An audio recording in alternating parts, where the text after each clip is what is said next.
ಶ್ರೀ ಗುರುಭ್ಯೋ ನಮಃ. ಹರಿ ಓಂ. ಗುರುಬ್ರಹ್ಮ ಗುರುವಿಷ್ಣು ಗುರುದೇವೋ ಮಹೇಶ್ವರ ಗುರು ಸಾಕ್ಷಾತ್ ಪರಬ್ರಹ್ಮ ತಸ್ಮೈ ಶ್ರೀ ಗುರವೇ ನಮಃ. ಗುರವೇ ಸರ್ವಲೋಕಾನಾಂ ವಿಷಜೇ ಭವರೋಗಿಣಾಂ ನಿಧಯೇ ಸರ್ವವಿದ್ಯಾನಾಂ ಶ್ರೀ ದಕ್ಷಿಣಾಮೂರ್ತಯೇ ನಮೋ ನಮಃ. ಜ್ಞಾನಾನಂದಮಯಂ ದೇವಂ ನಿರ್ಮಲಂ ಸ್ಫಟಿಕಾಕೃತಿಂ ಆಧಾರಂ ಸರ್ವವಿದ್ಯಾನಾಂ ಹಯಗ್ರೀವಮಪಾಸ್ಮಹೇ. ರಾಮಾಯ ರಾಮಭದ್ರಾಯ ರಾಮಚಂದ್ರಾಯ ವೇದಸೈ ರಘುನಾಥಾಯ ನಾಥಾಯ ಸೀತಾಯ ಪತಯೇ ನಮಃ. ಜಗದಪಿತರಂ ವಂದೇ ಪಾರ್ವತಿ ಪರಮೇಶ್ವರೌ. ಪ್ರತಿನಿತ್ಯದ ಕಾರ್ಯಕ್ರಮದಂತೆ ಮೊದಲನೇದಾಗಿ ನನ್ನ ಅಜ್ಜಿ ತಾತರವರನ್ನು ಸಂಪೂರ್ಣವಾಗಿ ಶ್ರದ್ಧಾಭಕ್ತಿಯಿಂದ ಪ್ರಾರ್ಥನೆಯನ್ನು ಮಾಡ್ತಾ, ನನ್ನ ಗುರುಸ್ಥಾನದಲ್ಲಿರ್ತಕ್ಕಂಥ ನನ್ನ ತಂದೆಯವರಾಗಿರ್ತಕ್ಕಂಥ ಡಾಕ್ಟರ್ ಮಹರ್ಷಿ ಆನಂದ್ ಗುರುಜಿರವರ ಪಾದರವಿಂದಳಿಗೆ ನಮಸ್ಕಾರವನ್ನು ಮಾಡ್ತಾ, ಮತ್ತು ನನ್ನ ಮಾತೃಶ್ರೀಯವರನ್ನು ಕೂಡ ಸಂಪೂರ್ಣವಾಗಿ ಶ್ರದ್ಧಾಭಕ್ತಿಯಿಂದ ಪ್ರಾರ್ಥನೆಯನ್ನು ಮಾಡ್ತಾ, ಬಹಳ ವಿಶೇಷವಾಗಿ ಮಂಗಳವಾರ ತಾಯಿ ಮಹಾಕಾಳಿ, ಮಹಾಲಕ್ಷ್ಮಿ, ಮಹಾಸರಸ್ವತಿ, ತ್ರಿಶಕ್ತಿ ದೇವಿಯನ್ನು ಕೂಡ ಸಂಪೂರ್ಣವಾಗಿ ಶ್ರದ್ಧಾಭಕ್ತಿಯಿಂದ ಪ್ರಾರ್ಥನೆಯನ್ನು ಮಾಡ್ತಾ, ಇನ್ನು ಬಹಳ ವಿಶೇಷವಾಗಿ ನಮ್ಮ ಮಹರ್ಷಿವಾಣಿ ಕಾರ್ಯಕ್ರಮದ ಸಮಸ್ತ ವೀಕ್ಷಕ ಪ್ರಭುಗಳು ತಮ್ಮೆಲ್ಲರಿಗೂ ಕೂಡ ಮಕರ ಸಂಕ್ರಮಣ ಹಬ್ಬದ ಶುಭಾಶಯಗಳನ್ನು ತಿಳಿಸ್ತಾ, ನಮ್ಮ ಮಹರ್ಷಿವಾಣಿ ನೇರ ಪ್ರಸಾರದ ಕಾರ್ಯಕ್ರಮವನ್ನು ಬಹಳ ಪ್ರೀತಿಯಿಂದ ಪ್ರಾರಂಭವನ್ನು ಮಾಡೋಣ. ತಮ್ಮೆಲ್ಲರಿಗೂ ಕೂಡ ಆತ್ಮೀಯವಾಗಿರ್ತಕ್ಕಂಥ ಸ್ವಾಗತ, ಸುಸ್ವಾಗತ. ವಸುಧೈವ ಕುಟುಂಬಕಂ ಜಿ ಕನ್ನಡದ ವತಿಯಿಂದ, ಮಹರ್ಷಿವಾಣಿ ಕಾರ್ಯಕ್ರಮದ ವತಿಯಿಂದ, ಮತ್ತು ನಮ್ಮ ಪ್ರೀತಿಯ ಗುರುಗಳ ಆಶೀರ್ವಾದದೊಂದಿಗೆ ತಮ್ಮೆಲ್ಲರಿಗೂ ಕೂಡ ಮತ್ತೊಮ್ಮೆ ಮಗದೊಮ್ಮೆ ಮಕರ ಸಂಕ್ರಮಣ ಹಬ್ಬದ ಶುಭಾಶಯಗಳು. ಭಗವಂತನ ಸಂಪೂರ್ಣ ಕೃಪಾಶೀರ್ವಾದ ಸದಾಕಾಲ ನಮ್ಮ ನಿಮ್ಮೆಲ್ಲರ ಮೇಲೂ ಕೂಡ ಇರಲಿ ಅಂತ ಪ್ರಾರ್ಥನೆಯನ್ನು ಮಾಡ್ತಾ, ಒಳ್ಳೆಯದಾಗಲಿ, ಶುಭವಾಗಲಿ. ಸ್ಪೆಷಲ್ ಪಾರ್ಟ್ನರ್ಸ್ ಸೈಕಲ್ ಪ್ಯೂರ್ ಅಗರಬತ್ತಿ. ಪ್ರತಿನಿತ್ಯ ನಿಮ್ಮೆಲ್ಲರ ವಾಸ್ತುಗೃಹದ ಪೂಜಾಗೃಹದಲ್ಲಿ ಬೆಳಗಲಿ ಸೈಕಲ್ ಪ್ಯೂರ್ ಅಗರಬತ್ತಿ. ಮತ್ತು ದ ಡಿವೈನ್ ಸ್ಟಾರ್ ಪ್ರೊಟೆಕ್ಷನಲ್ ಪೆಂಡೆಂಟ್. ಗ್ರಹಗತಿಗಳಲ್ಲಿ ಆಗಿರ್ಬೋದು, ರಾಶಿ ನಕ್ಷತ್ರಚಾರ ಪ್ರಕಾರ ಆಗಿರ್ಬೋದು, ನವಗ್ರಹಗಳಿಗೆ ಸಂಬಂಧಪಟ್ಟಿರ್ತಕ್ಕಂಥ ಏನೊಂದು ಸಮಸ್ಯೆ ಇದ್ರೂ ಕೂಡ ಅದೆಲ್ಲವನ್ನು ಕೂಡ ನಾವು ಪೂಜೆ, ಪುನಸ್ಕಾರ, ಹೋಮ ಹವನಾದಿಗಳಿಂದ ಕಾರ್ಸಿದ್ಧಿಯನ್ನು ಪಡಿಸ್ಕೊಳ್ಬೋದು. ಆದರೆ ಒಬ್ಬ ಮನುಷ್ಯ ತಾನು ಪ್ರತಿನಿತ್ಯ ಹಾಕ್ತಕ್ಕಂಥ ಹೆಜ್ಜೆಯಲ್ಲಿ ಎಡವತಕ್ಕಂಥದ್ದಾಗಲಿ, ಒಂದಿಷ್ಟು ದೃಷ್ಟಿದೋಷಕ್ಕೆ ಒಳಗಾಗ್ತಕ್ಕಂಥದ್ದಾಗಲಿ, ನೆಗೆಟಿವಿಟಿಗೆ ಅಟ್ರಾಕ್ಟ್ ಆಗ್ತಕ್ಕಂಥದ್ದಾಗಲಿ, ಮಾಟ, ಮಂತ್ರ, ತಂತ್ರ, ಪ್ರಯೋಗಾದಿಗಳಿಂದ ಸುರಕ್ಷಿತವಾಗಿರಬೇಕು ಅಂತಂದರೆ ತಪ್ಪದೇ ಧರಿಸಿ ದ ಡಿವೈನ್ ಸ್ಟಾರ್ ಪ್ರೊಟೆಕ್ಷನಲ್ ಪೆಂಡೆಂಟ್. ಯಾಕೆ ಅಂತಂದರೆ ಸಂಪೂರ್ಣವಾಗಿ ಪಂಚಲೋಹದಿಂದ ನಿರ್ಮಿತವಾಗಿರ್ತಕ್ಕಂಥ ಒಂದು ಪೆಂಡೆಂಟ್. ಅದರ ಮಧ್ಯದಲ್ಲಿರ್ತಕ್ಕಂಥ ರತ್ನವೇ ಅನರ್ಘ್ಯ ಶಕ್ತಿಯನ್ನು ಉಳ್ಳಂತಹ ಒಂದು ಅಭೂತಪೂರ್ವಕವಾಗಿರ್ತಕ್ಕಂಥ ಒಂದು ರತ್ನ ಅಂತಲೇ ಹೇಳ್ಬೋದು. ಅದುವೇ ದ ಡಿವೈನ್ ಸ್ಟಾರ್. ಇದನ್ನು ತಾವು ಆನ್ಲೈನಲ್ಲೂ ಕೂಡ ಖರೀದಿಯನ್ನು ಮಾಡ್ಬೋದು. ಇಲ್ಲವಾದಲ್ಲಿ ಆಶ್ರಮಕ್ಕೆ ಬಂದರೆ ಇವರದೇ ಆಗಿರ್ತಕ್ಕಂಥ ವ್ಯಾಪಾರದ ಮಳಿಗೆ ಇದೆ, ಅಲ್ಲೂ ಕೂಡ ತಾವು ಇದನ್ನು ಖರೀದಿಯನ್ನು ಮಾಡ್ಬೋದು. ಹಾಗಾಗಿ ಒಮ್ಮೆ ತಪ್ಪದೇ ಧರಿಸಿ ದ ಡಿವೈನ್ ಸ್ಟಾರ್ ಪ್ರೊಟೆಕ್ಷನಲ್ ಪೆಂಡೆಂಟ್. ಮತ್ತು ಶ್ರೀಕೃಷ್ಣ ಹಳ್ಳಿಯ ಶುದ್ಧ ತುಪ್ಪ. ಸಾಂಪ್ರದಾಯಿಕ ಸೊಗಡಿನ ಶುದ್ಧ ಹಳ್ಳಿಯ ತುಪ್ಪ ಅಂತಂದರೆ ಶ್ರೀಕೃಷ್ಣ ಹಳ್ಳಿಯ ಶುದ್ಧ ತುಪ್ಪ ಅಂತಲೇ ಹೇಳ್ಬೋದು. ಒಮ್ಮೆ ತಪ್ಪದೇ ಬಳಸಿ. ಇನ್ನು ಬಹಳ ವಿಶೇಷವಾಗಿ ಮಕರ ಸಂಕ್ರಮಣ 2025ರ ಮೊದಲನೇ ಹಬ್ಬ. ಬಹಳ ವಿಶೇಷವಾಗಿ ಸೋಮೇಶ್ವರ, ಸುಂದರೇಶ್ವರ, ಪರಮೇಶ್ವರನ ಪ್ರಾರ್ಥನೆಯನ್ನು ಮಾಡ್ತಾ, ಶ್ರೀ ಮಹಾವಿಷ್ಣುವಿನ ಆರಾಧನೆಯನ್ನು ಮಾಡ್ತಾ, ಬ್ರಹ್ಮದೇವರನ್ನ ಮನಸ್ಸಿನಲ್ಲಿಯೇ ಪ್ರಾರ್ಥನೆಯನ್ನು ಮಾಡ್ತಾ, ತ್ರಿಮೂರ್ತಿ ಸ್ವರೂಪರಾಗಿರ್ತಕ್ಕಂಥ ಗುರು ದತ್ತಾತ್ರೇಯರನ್ನು ಪ್ರಾರ್ಥನೆಯನ್ನು ಮಾಡ್ತಾ, ಗುರುಗಳ ಆರಾಧನೆಯನ್ನು ಮಾಡ್ತಾ, ಇವತ್ತಿನ ಹಬ್ಬ ನಾವೆಲ್ಲರೂ ಕೂಡ ಸಂಭ್ರಮದಿಂದ ಆಚರಣೆಯನ್ನು ಮಾಡೋಣ. ಈ ಮಕರ ಸಂಕ್ರಮಣ ಹಬ್ಬದಿಂದ ತಮ್ಮ ಇಷ್ಟಾರ್ಥಗಳೆಲ್ಲವೂ ಕೂಡ ಕಾರ್ಯಸಿದ್ಧಿ ಆಗಲಿ ಅಂತ ನಾನು ಕೂಡ ಪ್ರಾರ್ಥನೆಯನ್ನು ಮಾಡ್ತೇನೆ. ಎಲ್ಲರ ವಾಸ್ತುಗ್ರಹದಲ್ಲೂ ಕೂಡ ಇವತ್ತಿನ ದಿವಸ ಸಂಭ್ರಮ, ಸಡಗರ, ಆ ಒಂದು ಹಸಿರು ಎಂಬತಕ್ಕಂಥದ್ದು ತುಂಬಿಕೊಂಡಿರ್ತಕ್ಕಂಥದ್ದು ಇರುತ್ತೆ. ಪ್ರತಿಯೊಬ್ಬರ ಮನೆಯ ಒಂದು ತಲಭಾಗಲಲ್ಲೂ ಕೂಡ ಆ ಒಂದು ತೋರಣ ಎಂಬತಕ್ಕಂಥದ್ದು ರಾರಾಜಿಸ್ತಕ್ಕಂಥದ್ದು ಇರುತ್ತೆ. ಪ್ರತಿಯೊಬ್ಬರ ವಾಸ್ತುಗ್ರಹದ ಪ್ರಾರಂಭದಲ್ಲೇ ಆ ಬಾಳೆಕಂದನ ನಾವೆಲ್ಲರೂ ಕೂಡ ಗಮನಿಸ್ಬೋದು. ಮತ್ತು ಬಹಳ ವಿಶೇಷವಾಗಿ ಕಬ್ಬನ್ನು ಗಮನಿಸ್ತಕ್ಕಂಥದ್ದು ಇರುತ್ತೆ. ಪ್ರತಿಯೊಬ್ಬರ ವಾಸ್ತುಗೃಹದಲ್ಲೂ ಕೂಡ ಏನೋ ಒಂದು ರೀತಿ ನೆಮ್ಮದಿ, ಸಮಾಧಾನ, ಆ ಪೂಜಾನುಷ್ಠಾನದ ಒಂದಿಷ್ಟು ಆ ಒಂದು ಸೊಬಗು, ಇದೆಲ್ಲವನ್ನು ಕೂಡ ಇವತ್ತು ನಾವು ಗಮನಿಸ್ಕೊಳ್ಬೋದು. ಬಹಳ ವಿಶೇಷವಾಗಿ ಎಳ್ಳು ಬೆಲ್ಲ ತಿಂದು ಒಳ್ಳೆಯ ಮಾತಾಡು ಎಂಬತಕ್ಕಂಥ ಒಂದು ಮಾತನ್ನು ಹೇಳ್ತಾ, ಇವತ್ತಿನ ದಿವಸ ಹಿರಿಯರು ನಮ್ಮೆಲ್ಲರಿಗೂ ಕೂಡ ಆಶೀರ್ವಚನವನ್ನು ನೀಡ್ತಕ್ಕಂಥದ್ದಿರುತ್ತೆ. ಹಾಗಾಗಿ ಕಿರಿಯರಾಗಿ ನೀವೆಲ್ಲರೂ ಕೂಡ ಸೇರಿ ಮೊದಲನೇದಾಗಿ ನಾವೆಲ್ಲರೂ ಕೂಡ ಶ್ರದ್ಧೆಯಿಂದ, ಭಕ್ತಿಯಿಂದ ಇವತ್ತಿನ ದಿವಸ ನೋಡಿ, ತಮ್ಮೆಲ್ಲರಿಗೂ ಕೂಡ ಒಂದು ವಿಚಾರ ನಾನು ತಿಳಿಸ್ತೀನಿ. ಮನೆಯಲ್ಲಿ ದೊಡ್ಡವರೆಲ್ಲ ಶ್ರಮಿಸ್ತಕ್ಕಂಥದ್ದು, ದೊಡ್ಡವರೆಲ್ಲ ಇವತ್ತಿನ ದಿವಸ ಹಬ್ಬದ ಒಂದು ಚಟುವಟಿಕೆಗಳನ್ನು ನಡೆಸ್ತಕ್ಕಂಥದ್ದು, ಮನೆಯಲ್ಲಿರ್ತಕ್ಕಂಥವ್ರು ಮಕ್ಕಳು ನಾವು ಮುಂದಾಗಬೇಕು ಇವತ್ತಿನ ದಿವಸ ಮೊದಲನೇದಾಗಿ ಮಕರ ಸಂಕ್ರಮಣ. ಹಾಗಾಗಿ ನನ್ನ ವಯಸ್ಸಿನಲ್ಲಿರ್ತಕ್ಕಂಥವ್ರು, ನನಗಿನ್ನ ಚೂರು ಹಿರಿಯರು, ನನಗಿನ್ನ ಚೂರು ಕಿರಿಯರು, ಎಲ್ಲ ನನ್ನ ಯುವ ಜನಾಂಗಕ್ಕೆ ನಾನು ತಿಳಿಸ್ತಕ್ಕಂಥದ್ದು ಇಷ್ಟೇ. ಏನಪ್ಪ ಅಂತಂದರೆ, ಇವತ್ತಿನ ದಿವಸ ಪ್ರತಿಯೊಬ್ಬರೂ ಕೂಡ ಬೆಳಗ್ಗೆ ತಾಯಿಯ ಕೈನಿಂದ ಇವತ್ತಿನ ದಿವಸದ ಶಾಸ್ತ್ರಗಳಿದ್ದಾವಲ್ಲ ಅದೆಲ್ಲವೂ ಕೂಡ ಅತ್ಯದ್ಭುತ ಅಂತಲೇ ಹೇಳ್ಬೋದು.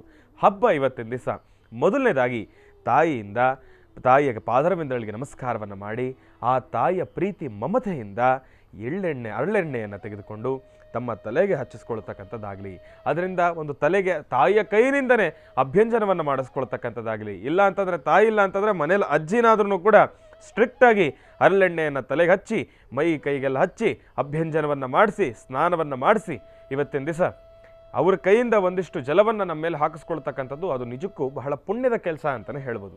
ಅದರ ಜೊತೆಗೆ ಸ್ನಾನ ಸಂಧ್ಯಾವಂದನೆಗಳೆಲ್ಲವನ್ನು ಕೂಡ ಮುಗಿಸಿ ಶೌಚಾದಿಗಳನ್ನೆಲ್ಲವನ್ನು ಕೂಡ ಮುಗಿಸಿದ್ದಾದ ನಂತರ ನಾವು ಶ್ರದ್ಧೆಯಿಂದ ತಂದೆ ತಾಯಿ ಮನೆಯಲ್ಲಿರ್ತಕ್ಕಂಥ ಹಿರಿಯರಲ್ಲ ಮಕ್ಕಳಾಗಿ ನಾವು ಮೊದಲನೇದಾಗಿ ಮನೆಯಲ್ಲಿರ್ತಕ್ಕಂಥ ದೇವರ ಮನೆಯನ್ನು ಶುದ್ಧಿ ಮಾಡಬೇಕು.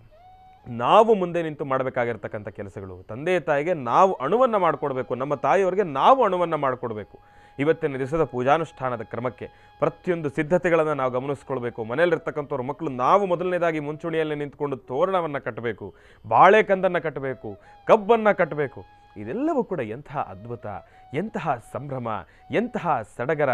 ಪ್ರತಿಯೊಬ್ಬ ಹೆಣ್ಣು ಮಕ್ಕಳನ್ನು ಕೂಡ ಇವತ್ತಿನ ದಿವಸ ಹಣೆಗೆ ಕುಂಕುಮವನ್ನು ಇಟ್ಟು ಸೀರೆಯನ್ನು ತೊಟ್ಟು ರಾರಾಜಿಸಬೇಕು. ಇವತ್ತಿನ ದಿವಸ ಮನೆಯಲ್ಲಿ ಮಹಾಲಕ್ಷ್ಮಿ ಆಕೆ ತಾಂಡವಾಡಬೇಕು ಪ್ರತಿಯೊಬ್ಬರ ವಾಸ್ತುಗೃಹದಲ್ಲೂ ಕೂಡ. ಅಂತಹ ರೀತಿ ಪಕ್ಕದಲ್ಲಿರ್ತಕ್ಕಂಥ ಮನೆಯವ್ರಿಗೂ ಕೂಡ ಒಂದು ಸೆಕೆಂಡ್ ಆಲೋಚನೆಯನ್ನು ಮಾಡಬೇಕು. ಇವರ ಮನೇಲಿ ಆ ರೀತಿ ಇದೆಯಲ್ಲ, ನಮ್ಮ ಮನೇಲಿ ಆ ಕಡಿಮೆ, ನಾವು ಕೂಡ ಚೆನ್ನಾಗಿ ಮಾಡಬೇಕೆಂಬತಕ್ಕಂಥ ಒಂದು ಕಾಂಪಿಟೇಷನ್ನು, ಆರೋಗ್ಯಕರವಾಗಿರ್ತಕ್ಕಂಥ ಒಂದಿಷ್ಟು ಕಾಂಪಿಟೇಷನ್ ಇವತ್ತು ಬರಬೇಕು ಮನೆಯಲ್ಲಿ.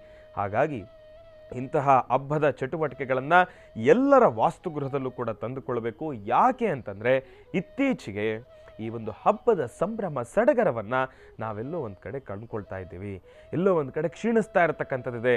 ಮೊದಲಿನ ಸಂಭ್ರಮ ಸಡಗರವನ್ನು ನಾವು ನೋಡಲಿಕ್ಕಾಗ್ತಾ ಇಲ್ಲ. ಮೊದಲಾದರೆ ಹೇಗಿತ್ತು ಆ ದಿನಗಳನ್ನು ಜ್ಞಾಪಿಸ್ಕೊಂಡ್ರೆ ನಿಜಕ್ಕೂ ಎಷ್ಟು ಆನಂದದಾಯಕವಾಗಿರುತ್ತೆ. ನನ್ನ ಒಂದು ನೆನಪುಗಳನ್ನು ನಾನು ಜ್ಞಾಪಿಸ್ಕೊಳ್ಳೋದಾದರೆ ಈ ಸಂಕ್ರಾಂತಿ ಹಬ್ಬ ಬಂತು ಅಂತಂದರೆ ಒಂದು ವಾರದ ಮುಂಚೆಯಿಂದನೇ ನಮ್ಮ ಅಜ್ಜಿ ಕೈಯಲ್ಲಿ ನಾನು ಯಾವ ವಿಚಾರಕ್ಕೆ ಪೆಟ್ಟು ತಿಂತಿದ್ನೋ ಬಿಡ್ತಿದ್ನೋ ಆ ಎಳ್ಳು ಬೆಲ್ಲಕ್ಕೋಸ್ಕರ ಸಣ್ಣದಾಗಿ ಕಟ್ ಮಾಡ್ತಾ ಇರ್ತಕ್ಕಂಥ ಒಂದು ಕೊಬ್ಬರಿನೋ ಇಲ್ಲ ಅಂತಂದರೆ ಬೆಲ್ಲನೋ ಇಲ್ಲ ಅಂತಂದರೆ ಕಡಲೆ ಬೀಜನೋ ಅದೇನೋ ಒಂದು ಆ ಕಡೆ ತಿರುಗಿ ಈ ಕಡೆ ತಿರುಗಿ ಅದರಲ್ಲಿ ಅದನ್ನು ಕದ್ದು ಅದನ್ನೇನೋ ತಿನ್ನಕ್ಕೆ ಹೋಗ್ತಾ ಇದ್ವಿ. ಆ ಸಮಯದಲ್ಲಿ ಒಂದಿಷ್ಟು ಪೆಟ್ಟುಗಳನ್ನು ತಿಂತಾ ಇದ್ವಿ. ಅದೆಲ್ಲ ಎಂತಹ ಸಿಹಿಯಾದ ಅನುಭವಗಳು ಎಲ್ಲರ ವಾಸ್ತುಗೃಹದಲ್ಲೂ ಕೂಡ ಆಗುತ್ತೆ. ಆವಾಗ ಅವರು ನಮಗೆ ಬೈದು ಬುದ್ಧಿ ಹೇಳ್ತಕ್ಕ ಅದು ದೇವರಿಗೆ ಮೊದಲು ದೇವರಾದ್ಮೇಲೆ ನಿಮಗೆ ಅಂತ ಹೇಳ್ತಕ್ಕಂಥ ಒಂದಿಷ್ಟು ಮಾತು, ಅದೆಲ್ಲವನ್ನು ಕೂಡ ಕೇಳ್ತಕ್ಕಂಥ ಒಂದು ಸುಂದರವಾಗಿರ್ತಕ್ಕಂಥ ಕ್ಷಣ ಇದೆ ಗೊತ್ತಾ. ಅದು ನಿಜಕ್ಕೂ ಒಂದು ಸತಿ ಕಳೆದು ಹೋದರೆ ಮತ್ತೆ ಸಿಗುವಂಥದ್ದಲ್ಲ. ಹಾಗಾಗಿ ಇಂತಹ ಅದ್ಭುತವಾಗಿರ್ತಕ್ಕಂಥ ಹಬ್ಬದ ಸನ್ನಿವೇಶಗಳನ್ನು ಪ್ರತಿಯೊಬ್ಬರ ವಾಸ್ತುಗೃಹದಲ್ಲೂ ಕೂಡ ಆಚರಣೆಯನ್ನು ಮಾಡಬೇಕು. ನನ್ನ ಅಜ್ಜಿ ಪ್ರತಿನಿತ್ಯ ಪಾಪ ಬೆಳಗ್ಗೆ ಬೇಗ ಎದ್ದು ನನಗೋಸ್ಕರ ಎಲ್ಲ ಅಣು ಮಾಡಿಕೊಡೋರು.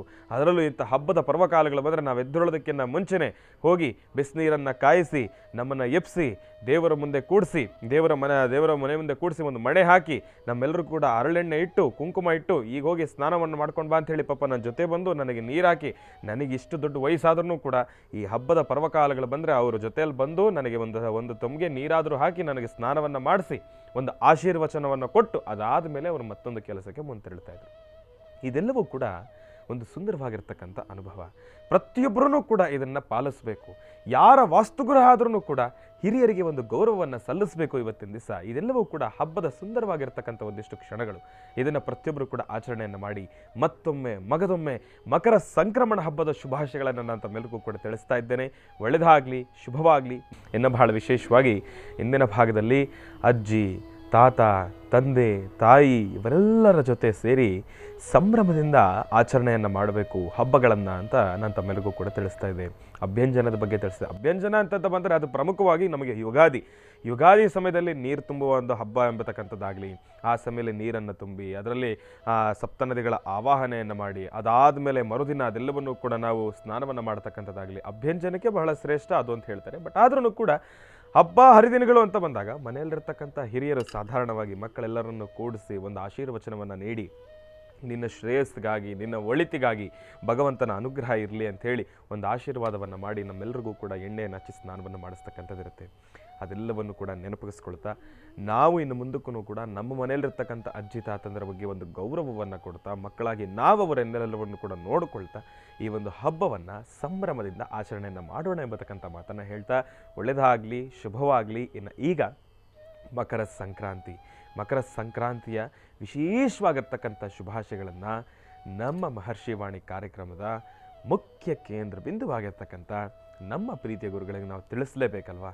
ಹಾಗಾಗಿ ಗುರುಗಳನ್ನು ಬಹಳ ಪ್ರೀತಿಯಿಂದ ಕಾರ್ಯಕ್ರಮಕ್ಕೆ ಸ್ವಾಗತಿಸ್ತಕ್ಕಂಥ ಸಮಯ ಶ್ರೀಯುತರು ಸಾಮುದ್ರಿಕ ಶಿರೋಮಣಿ, ಸ್ವರ ಸರ್ವಜ್ಞ, ದರ್ಪಣಾಂಜನ, ಚಕ್ಷುರ್ಮತಿ ವಿದ್ಯಾ ನಿಪುಣ, ಶ್ರೀ ವಿದ್ಯೋಪಾಸಕರತ್ನ, ಅಥರ್ವಣ ಪರಿಹಾರ ಪ್ರವೀಣರು ಮತ್ತು ವನಸಿರಿ ಆಯುರ್ವೇದ ರತ್ನರು, ನಿಮ್ಮೆಲ್ಲರ ಪ್ರೀತಿಯ ಅಚ್ಚುಮೆಚ್ಚಿನ ಮಹರ್ಷಿ ಮಂದಿರ ಬ್ರಹ್ಮರ್ಷಿ ಅನಂತ ಪೀಠಂನ ಸಂಸ್ಥಾಪಕರು, ಖ್ಯಾತ ಜ್ಯೋತಿಷಿಗಳು ಶ್ರೀ ಶ್ರೀ ಶ್ರೀ ಡಾಕ್ಟರ್ ಮಹರ್ಷಿ ಆನಂದ್ ಗುರೂಜಿಯವರನ್ನ, ನನ್ನ ತಂದೆಯವರನ್ನ ಪ್ರೀತಿಪೂರ್ವಕವಾಗಿ ಭಕ್ತಿಪೂರ್ವಕವಾಗಿ ಕಾರ್ಯಕ್ರಮಕ್ಕೆ ಸ್ವಾಗತಿಸೋಣ. ಗುರುಗಳೇ, ಕಾರ್ಯಕ್ರಮಕ್ಕೆ ಸ್ವಾಗತ, ಸುಸ್ವಾಗತ. ವಸುಧೈವ ಕುಟುಂಬಕಂ ಜಿ ಕನ್ನಡದ ವತಿಯಿಂದ, ಮಹರ್ಷಿವಾಣಿ ಕಾರ್ಯಕ್ರಮದ ವತಿಯಿಂದ ಮತ್ತು ನಮ್ಮ ಮಹರ್ಷಿವಾಣಿ ಕಾರ್ಯಕ್ರಮದ ಸಮಸ್ತ ವೀಕ್ಷಕ ಪ್ರಭುಗಳ ವತಿಯಿಂದ ಮಕರ ಸಂಕ್ರಮಣ ಹಬ್ಬದ ಶುಭಾಶಯಗಳು. ಎಲ್ಲರಿಗೂ ಮಕರ ಸಂಕ್ರಾಂತಿ ಹಬ್ಬದ ಶುಭಾಶಯಗಳನ್ನು ಹೇಳ್ತಾ, ಹಾಗೆ ಬಹಳ ಅಚ್ಚುಕಟ್ಟಾಗಿ ತಂದೆನ, ತಾಯಿನ, ಅಜ್ಜಿನ, ತಾತನ್ನ, ಒಂದು ಕುಟುಂಬದಲ್ಲಿರ್ತಕ್ಕಂತಹ ಎಲ್ಲರೂ ಸಹಿತ ನೆನೆಸ್ಕೊಂಡು ಎಲ್ಲರ ಜೊತೆಯಲ್ಲಿ ಹಬ್ಬವನ್ನು ಆಚರಣೆ ಮಾಡಬೇಕು ಅನ್ನತಕ್ಕಂಥ ಒಳ್ಳೆ ಅದ್ಭುತವಾದಂತಹ ನುಡಿಯನ್ನು ಹೇಳಿದಂಥ ಶ್ರೀನಿವಾಸ ಶರ್ಮನಿಗೂ ಸಂಕ್ರಾಂತಿ ಹಬ್ಬದ ಶುಭಾಶಯಗಳನ್ನು ಹೇಳ್ತಾ, ಬಹುಶಃ ಇಲ್ಲಿವರೆಗೂ ನೀನು ಬಂದಾಗಲಿಂದ ನಾನು ನಿನ್ನ ಬಗ್ಗೆ ಇದೇ ಪ್ರಥಮವಾಗಿ ನಾನು ಹೇಳ್ತಾ ಇರೋದು ಅನಿಸುತ್ತೆ. ಅದಕ್ಕೆ ಹೇಳೋದು, ಮೊಸರು ಮಜ್ಜಿಗೆಯನ್ನು ಕಡಿತಾ ಇದ್ದರೆ ಆಗ ಬರೋದು ಬೆಣ್ಣೆ. ಹಾಲು ಎಪ್ಪಾಕಿದ್ರೆ ಮೊಸರಾಗತ್ತೆ, ಮೊಸರು ಮಜ್ಜಿಗೆ ಮಾಡಬೇಕಾಗತ್ತೆ, ಮಜ್ಜಿಗೆಯಿಂದ ಅಥವಾ ಮೊಸರಿನಿಂದ ಕರೆದಾಗ ಅದು ಬೆಣ್ಣೆ ಆಗುತ್ತೆ. ಹಾಗೆ ಮನುಷ್ಯನಲ್ಲಿರ್ತಕ್ಕಂಥ ಜ್ಞಾನ ಯಾವಾಗ ತನ್ನ ಜ್ಞಾನಾರ್ಜನೆಯನ್ನು ಯಥೇಚ್ಛವಾಗಿ ಬೆಳೆಸ್ಕೊಂಡು ಮುಂದೆ ನಡೀತಿರ್ತಾನೋ, ಜ್ಞಾನ ಅಂದರೆ ಜನನ ಮೆಚ್ಚಿಸ್ಲಿಕ್ಕೆ ಜನಾರ್ದನನ ಕೈಲಿ ಆಗೋದಿಲ್ಲ.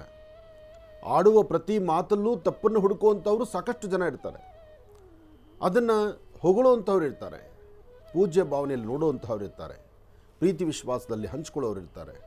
ಎಲ್ಲರ ಮಧ್ಯದಲ್ಲಿ ಒಂದಿಷ್ಟು ಒಳಿತಿದ್ದಾಗ ಆ ಒಳಿತನ್ನು ಗೌರವಿಸಿ ಅದಕ್ಕೊಂದು ಸ್ಥಾನಮಾನವನ್ನು ಕಲ್ಪಿಸೋದ್ರಲ್ಲಿ ಖಂಡಿತ ತಪ್ಪಲ್ಲ.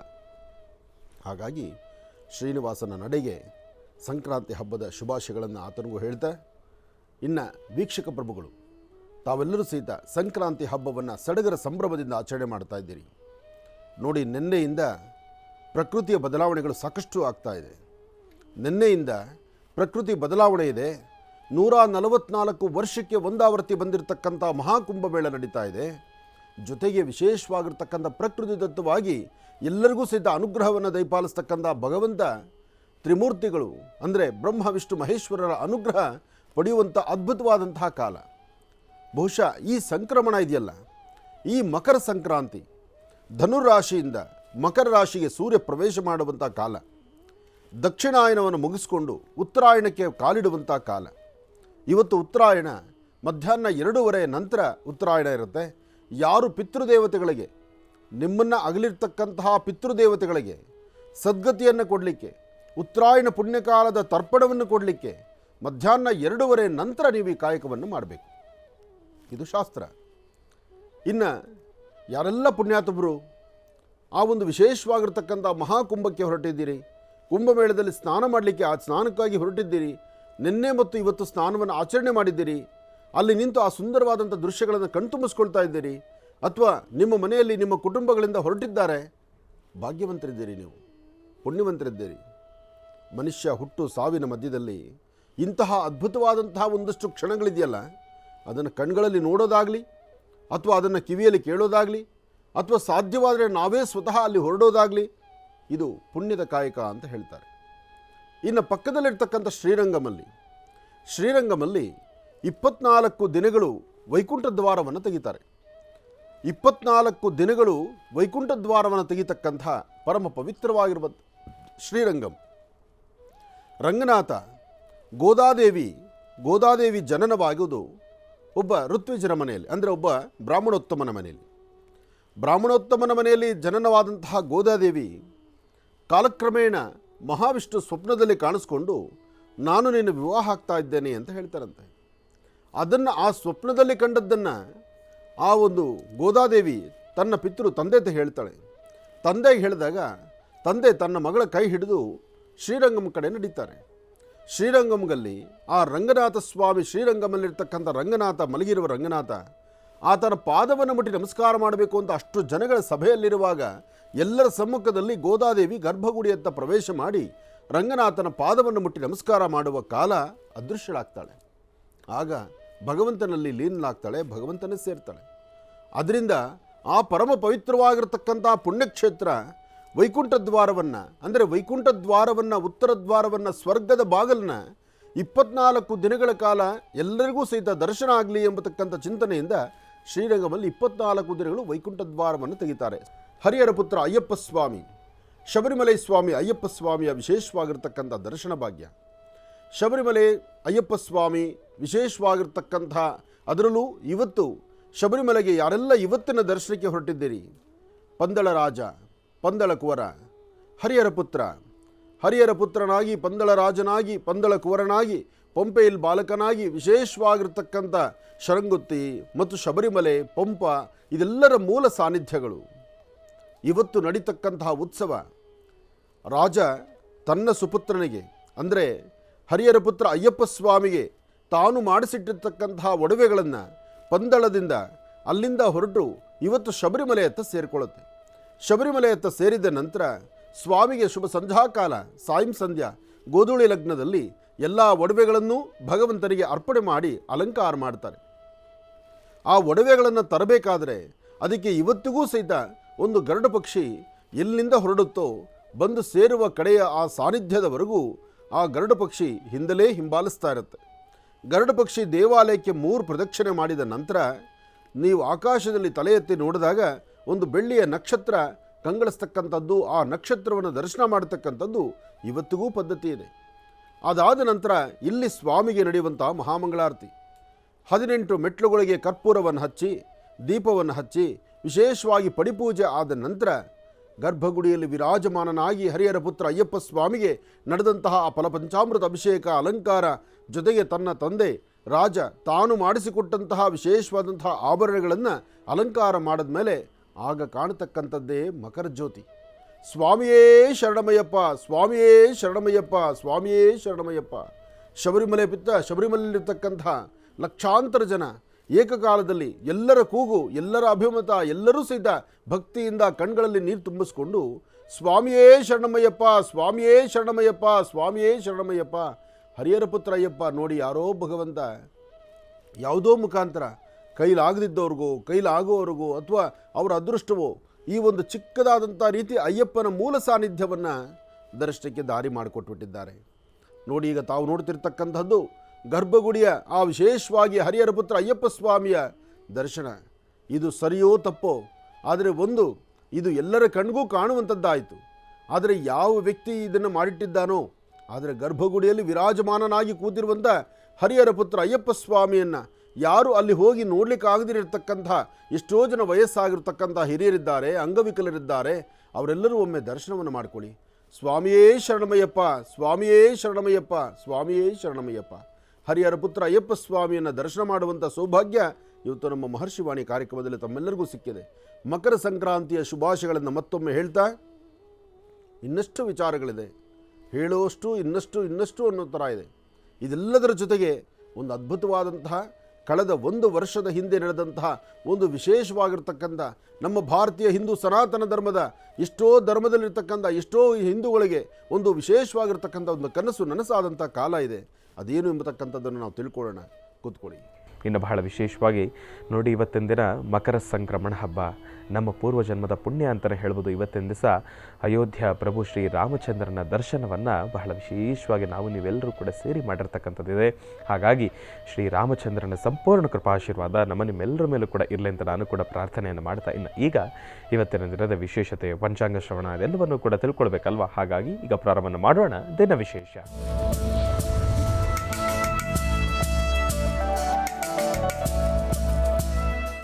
ಗುರುಗಳೇ, ಇವತ್ತಿನ ದಿನದ ವಿಶೇಷತೆ ಹಾಗೂ ಪಂಚಾಂಗ ಶ್ರವಣ. ಖಂಡಿತ. ನಾವಂತೂ ನಿಮ್ಮ ಜೊತೆ ನಾವು ಅಯೋಧ್ಯೆಗೆ ಹೋಗಿ ಬಂದಿದ್ದಾಯಿತು. ಹೋಗಿ ಬಂದು ಆ ಸುಂದರವಾದಂತಹ ಪ್ರಾಂತ್ಯವನ್ನು, ಅಯೋಧ್ಯಾರಾಮ ಹುಟ್ಟಿದ ಸಾನ್ನಿಧ್ಯ ಇವತ್ತು ರಾಮ ನಿಂತಂಥ ಸ್ಥಳ. ಅಯೋಧ್ಯಾರಾಮ ತನ್ನ ಕಾಯಕವನ್ನು ಮುಗಿಸಿ, ಆ ಒಂದು ಯುಗಕ್ಕೆ ಸಂಬಂಧಪಟ್ಟ ಹಾಗೆ ತನ್ನ ಕಾಯಕವನ್ನು ಮುಗಿಸಿ ತನ್ನ ಕಡೆಯದಾದಂಥ ಒಂದು ಪಾದವನ್ನು ಅಲ್ಲಿಟ್ಟು, ಆ ಪಾದವನ್ನು ಭಕ್ತರಿಗೆ ದರ್ಶನಕ್ಕೆ ದಾರಿ ಮಾಡಿ ಪುನಃ ಆ ಸರಿಯೂ ನದಿಯಲ್ಲಿ ನಡೆದಂಥ ಸಾನ್ನಿಧ್ಯವನ್ನು ನಾವು ನೋಡಿ ನಿಮಗೆ ತಿಳಿಸಿದ್ದೀವಿ. ಅಂದರೆ ರಾಮ ಹುಟ್ಟಿದ ಸಾನ್ನಿಧ್ಯ, ರಾಮ ಪುನಃ ವೈಕುಂಠದತ್ತ ಪ್ರಯಾಣ ಬೆಳೆಸಿದಂಥ ಸಾನ್ನಿಧ್ಯವನ್ನು ನಾವು ದರ್ಶನ ಮಾಡಿದ್ದೀವಿ. ಅಂತಹ ಪರಮ ಪವಿತ್ರವಾಗಿರತಕ್ಕಂತಹ ಅಯೋಧ್ಯ ನಗರವಾಸಿ ಪ್ರಭು ಶ್ರೀ ರಾಮಚಂದ್ರನ ದರ್ಶನ ಮಾಡುವಂಥ ಭಾಗ್ಯ ನಮ್ಮ ಮಹರ್ಷಿವಾಣಿ ಕಾರ್ಯಕ್ರಮದಲ್ಲಿ ತಾವೆಲ್ಲರೂ ಸಹಿತ ನೋಡಿದ್ದೀರಿ, ಆನಂದಿಸಿದ್ದೀರಿ. ಹಾಗೆ ಮಕರ ಸಂಕ್ರಾಂತಿ, ಈ ಸಂಕ್ರಾಂತಿಯ ವಿಶೇಷವಾಗಿರ್ತಕ್ಕಂಥ ಈ ಶುಭ ಕಾಲ, ಒಂದು ಕಡೆ ಪ್ರಯಾಗ್ರಾಜಲ್ಲಿ ನಡೀತಿರ್ತಕ್ಕಂಥ ಕುಂಭಮೇಳಕ್ಕೆ ಈಗಾಗಲೇ ಸಾಕಷ್ಟು ಜನ ಯಾತ್ರಿಕರು ಅಲ್ಲಿಗೆ ಹೊರಟಿದ್ದಾರೆ. ಇನ್ನೊಂದು ಅದೃಷ್ಟ, ಸಾಕಷ್ಟು ಜನ ಯುವಕರು ಯುವಕ ಯುವತಿಯರು ಎಷ್ಟೋ ಜನ ಆ ಕುಂಭಮೇಳದಲ್ಲಿ ಸ್ನಾನಕ್ಕಾಗಿ ಹೊರಟಿದ್ದಾರೆ ಎಂಬತಕ್ಕಂಥ ಸುದ್ದಿ ಕೇಳಿ ನನಗೆ ಬಹಳ ಸಂತೋಷ ಆಯಿತು. ನಮ್ಮ ಯುವಕರು ಇತ್ತೀಚಿನ ದಿನದಲ್ಲಿ ಯುವಕ ಯುವತಿಯರು ತಮ್ಮದೇ ಆದಂತಹ ಒಂದು ಪಥದಲ್ಲಿ ನಡೀತಾ ಇದ್ದಾರೆ. ತಮ್ಮದೇ ಆದಂಥ ಒಂದು ಪಥದಲ್ಲಿ ನಡೆದು ಎಲ್ಲೋ ಒಂದು ಕಡೆ ಅದ್ರ ಸಿಗ್ತಾ ಇದೆ ನಮಗೆ ಆನಂದ, ಅಲ್ಲಿದೆ ನಮಗೆ ಒಂದು ವಿಶೇಷವಾಗಿರ್ತಕ್ಕಂಥ ಮನಸ್ಸಿಗೊಂದಷ್ಟು ನೆಮ್ಮದಿ ಅಂತ ಅಂದರು. ಆದರೆ ಈಗ ಪ್ರಯಾಗ್ರಾಜ್ ಕಡೆ ಪ್ರಯಾಣವನ್ನು ಬೆಳೆಸಿ ಅಲ್ಲಿನ ಆ ಸೌಂದರ್ಯವನ್ನು, ಅಲ್ಲಿರ್ತಕ್ಕಂಥ ಗಂಗಾ ಸ್ಥಾನವನ್ನು, ಅದರಲ್ಲೂ ಗಂಗಾ ಯಮುನಾ ಸರಸ್ವತಿಯ ವಿಶೇಷವಾಗಿರ್ತಕ್ಕಂಥ ತ್ರಿವೇಣಿ ಸಂಗಮ, ಪ್ರಯಾಗ್ರಾಜಲ್ಲಿ ಅಂತಹ ಅದ್ಭುತವಾದಂತಹ ಒಂದು ಸಾನ್ನಿಧ್ಯ ಇದೆ. ಸಾಕಷ್ಟು ಜನ, ಲಕ್ಷ ಕೋಟಿಗಟ್ಟಲೆ ಜನ, ಅಬ್ಬಬ್ಬಾ ಕೋಟಿಗಟ್ಟಲೆ ಜನ ಅಂದರೆ ಅದನ್ನು ನೋಡಲಿಕ್ಕೆ ಆನಂದ. ಆ ಕೆಲವು ಡ್ರೋನ್ ಶಾಟ್ಸ್ ನೋಡಿಸ್ತಾ ಇದ್ದಾರೆ. ಸುಮಾರು 10 ಎಕರೆ ಭಾಗದಲ್ಲಿ ಅವರಿಗೆ ಸಾಧು ಸಂತರಿಗೆ ಇಳ್ಕೊಳ್ಳಿಕ್ಕೆ ಅಲ್ಲಲ್ಲಿ ಚಿಕ್ಕದಾಗಿ ಒಂದಷ್ಟು ಕುಟೀರಗಳನ್ನು ಮಾಡಿದ್ದಾರೆ. ಅಷ್ಟು ಜನದ ಊಟದ ವ್ಯವಸ್ಥೆ ಏನು, ಅಷ್ಟು ಜನದ ಬೇಕಾದ ವ್ಯವಸ್ಥೆ ಏನು, ಜೊತೆಗೆ ಆ ಸಾಧು ಸಂತರು ಎಲ್ಲೆಲ್ಲಿಂದ ಬಂದಿದ್ದಾರಪ್ಪ, ಇನ್ನೆಷ್ಟು ಜನ ಸಾಧು ಸಂತರಾಗಿದ್ದಾರಪ್ಪ, ಎಷ್ಟು ಜನ ಅಘೋರಿ ಬಾಬಾಗಳಾಗಿದ್ದಾರೆ. ನಾವು ನೋಡುವಷ್ಟು ಬೆರಳಿಕೆಯಷ್ಟು ಮಾತ್ರ ಬಹುಶಃ ನನಗನ್ಸುತ್ತೆ. ಈ ಭಾಗಗಳಲ್ಲಿ ಈ ಬೆಂಗಳೂರು ಅಲ್ಲಿ ಇಲ್ಲಿ ಒಂದು ಗಾಡಿಗಳು ಮಾಡಿಕೊಂಡು ಒಂದಷ್ಟು ಜನ ಮಾತ್ರ ಬರ್ತಾರಲ್ಲ, ಅದು ಏನೂ ಅಲ್ವೇ ಅಲ್ಲ. ಆದರೆ ಉಳಿಕೆ ಇರ್ತಕ್ಕಂಥ ಅಷ್ಟು ಜನ ಇದ್ದಾರಲ್ಲ, ಇವರೆಲ್ಲ ಎಲ್ಲಿರ್ತಾರೆ? ದೂರದ ಹಿಮಾಲಯದ ಸಂಪೂರ್ಣವಾಗಿ ಮಂಜಿನಿಂದ ಆವರಿಸಿರ್ತಕ್ಕಂಥ ಬೆಟ್ಟ ಗುಡ್ಡಗಳ ಮಧ್ಯದಲ್ಲಿ ಅವರ ವಾಸ. ಅವರ ಆಹಾರ ಏನು, ಅವರ ನಡೆ ಏನು, ಅವರ ನಡವಳಿಕೆ ಏನು, ನಿತ್ಯವೂ ಸಹಿತ ದೇವರ ಧ್ಯಾನ ಮಾಡ್ತಾ ಭಗವಂತನಲ್ಲೇ ಲೀನ ಆಗಿರ್ತಕ್ಕಂತಹ ಸಾಧು ಸಂತರಿದ್ದಾರೆ. ಬಹುಶಃ ನಮ್ಮ ಭಾರತೀಯ ಹಿಂದೂ ಸನಾತನ ಧರ್ಮ, ಈ ಧರ್ಮಕ್ಕೆ ನಿಂತ ಶಕ್ತಿ ಇದೆ. ಮೊನ್ನೆ ಒಂದು ವಿಡಿಯೋ ನೋಡ್ತಿದ್ದೆ ನಾನು. ಸಂಪೂರ್ಣವಾದಂತಹ ಮಂಜಿನಲ್ಲಿ ಹಿಮ ನಡೀತಾ ಇದೆ, ಹಿಮ ಬೀಳ್ತಾ ಇದೆ, ಬರ್ಫ್ ಬೀಳ್ತಾ ಇದೆ. ಆ ಹಿಮದ ಮಳೆಯಲ್ಲಿ ಒಬ್ಬ ಸಾಧು ಕೂತು ಜಪವನ್ನು ಆಚರಣೆ ಮಾಡ್ತಿದ್ದಾರಲ್ಲ, ಎಲ್ಲಿಂದೆಲ್ಲಿ ನೋಡಿದ್ರು ಸಹಿತ ವಿಶೇಷವಾಗಿರ್ತಕ್ಕಂಥ ಇವತ್ತು ನಾನು ಉಟ್ಟಂಥ ಈ ವಸ್ತ್ರ ಇದೆಯಲ್ಲ, ಶ್ವೇತವರ್ಣದ ವಸ್ತ್ರ, ಈ ಬಿಳಿಯ ಬಣ್ಣದ ಬಟ್ಟೆ ಎಲ್ಲ ಬಿಳಿಯ ಬಣ್ಣದ ಬಟ್ಟೆ ಹಾಸಿದಂಗಿದೆ ಆ ಹಿಮದ ಪಾತ. ಅಂಥ ಹಿಮದ ಮಧ್ಯದಲ್ಲಿ ಕೂತು ಜಪಾನುಷ್ಠಾನವನ್ನು ಮಾಡ್ತಿದ್ದಾನೆ. ಆತನ ಮೈ ಮೇಲೆ ಒಂದು ಸಣ್ಣ ಒಂದು ವಸ್ತ್ರ ಬಿಟ್ಟರೆ ಇನ್ನೊಂದು ವಸ್ತ್ರ ಇಲ್ಲ.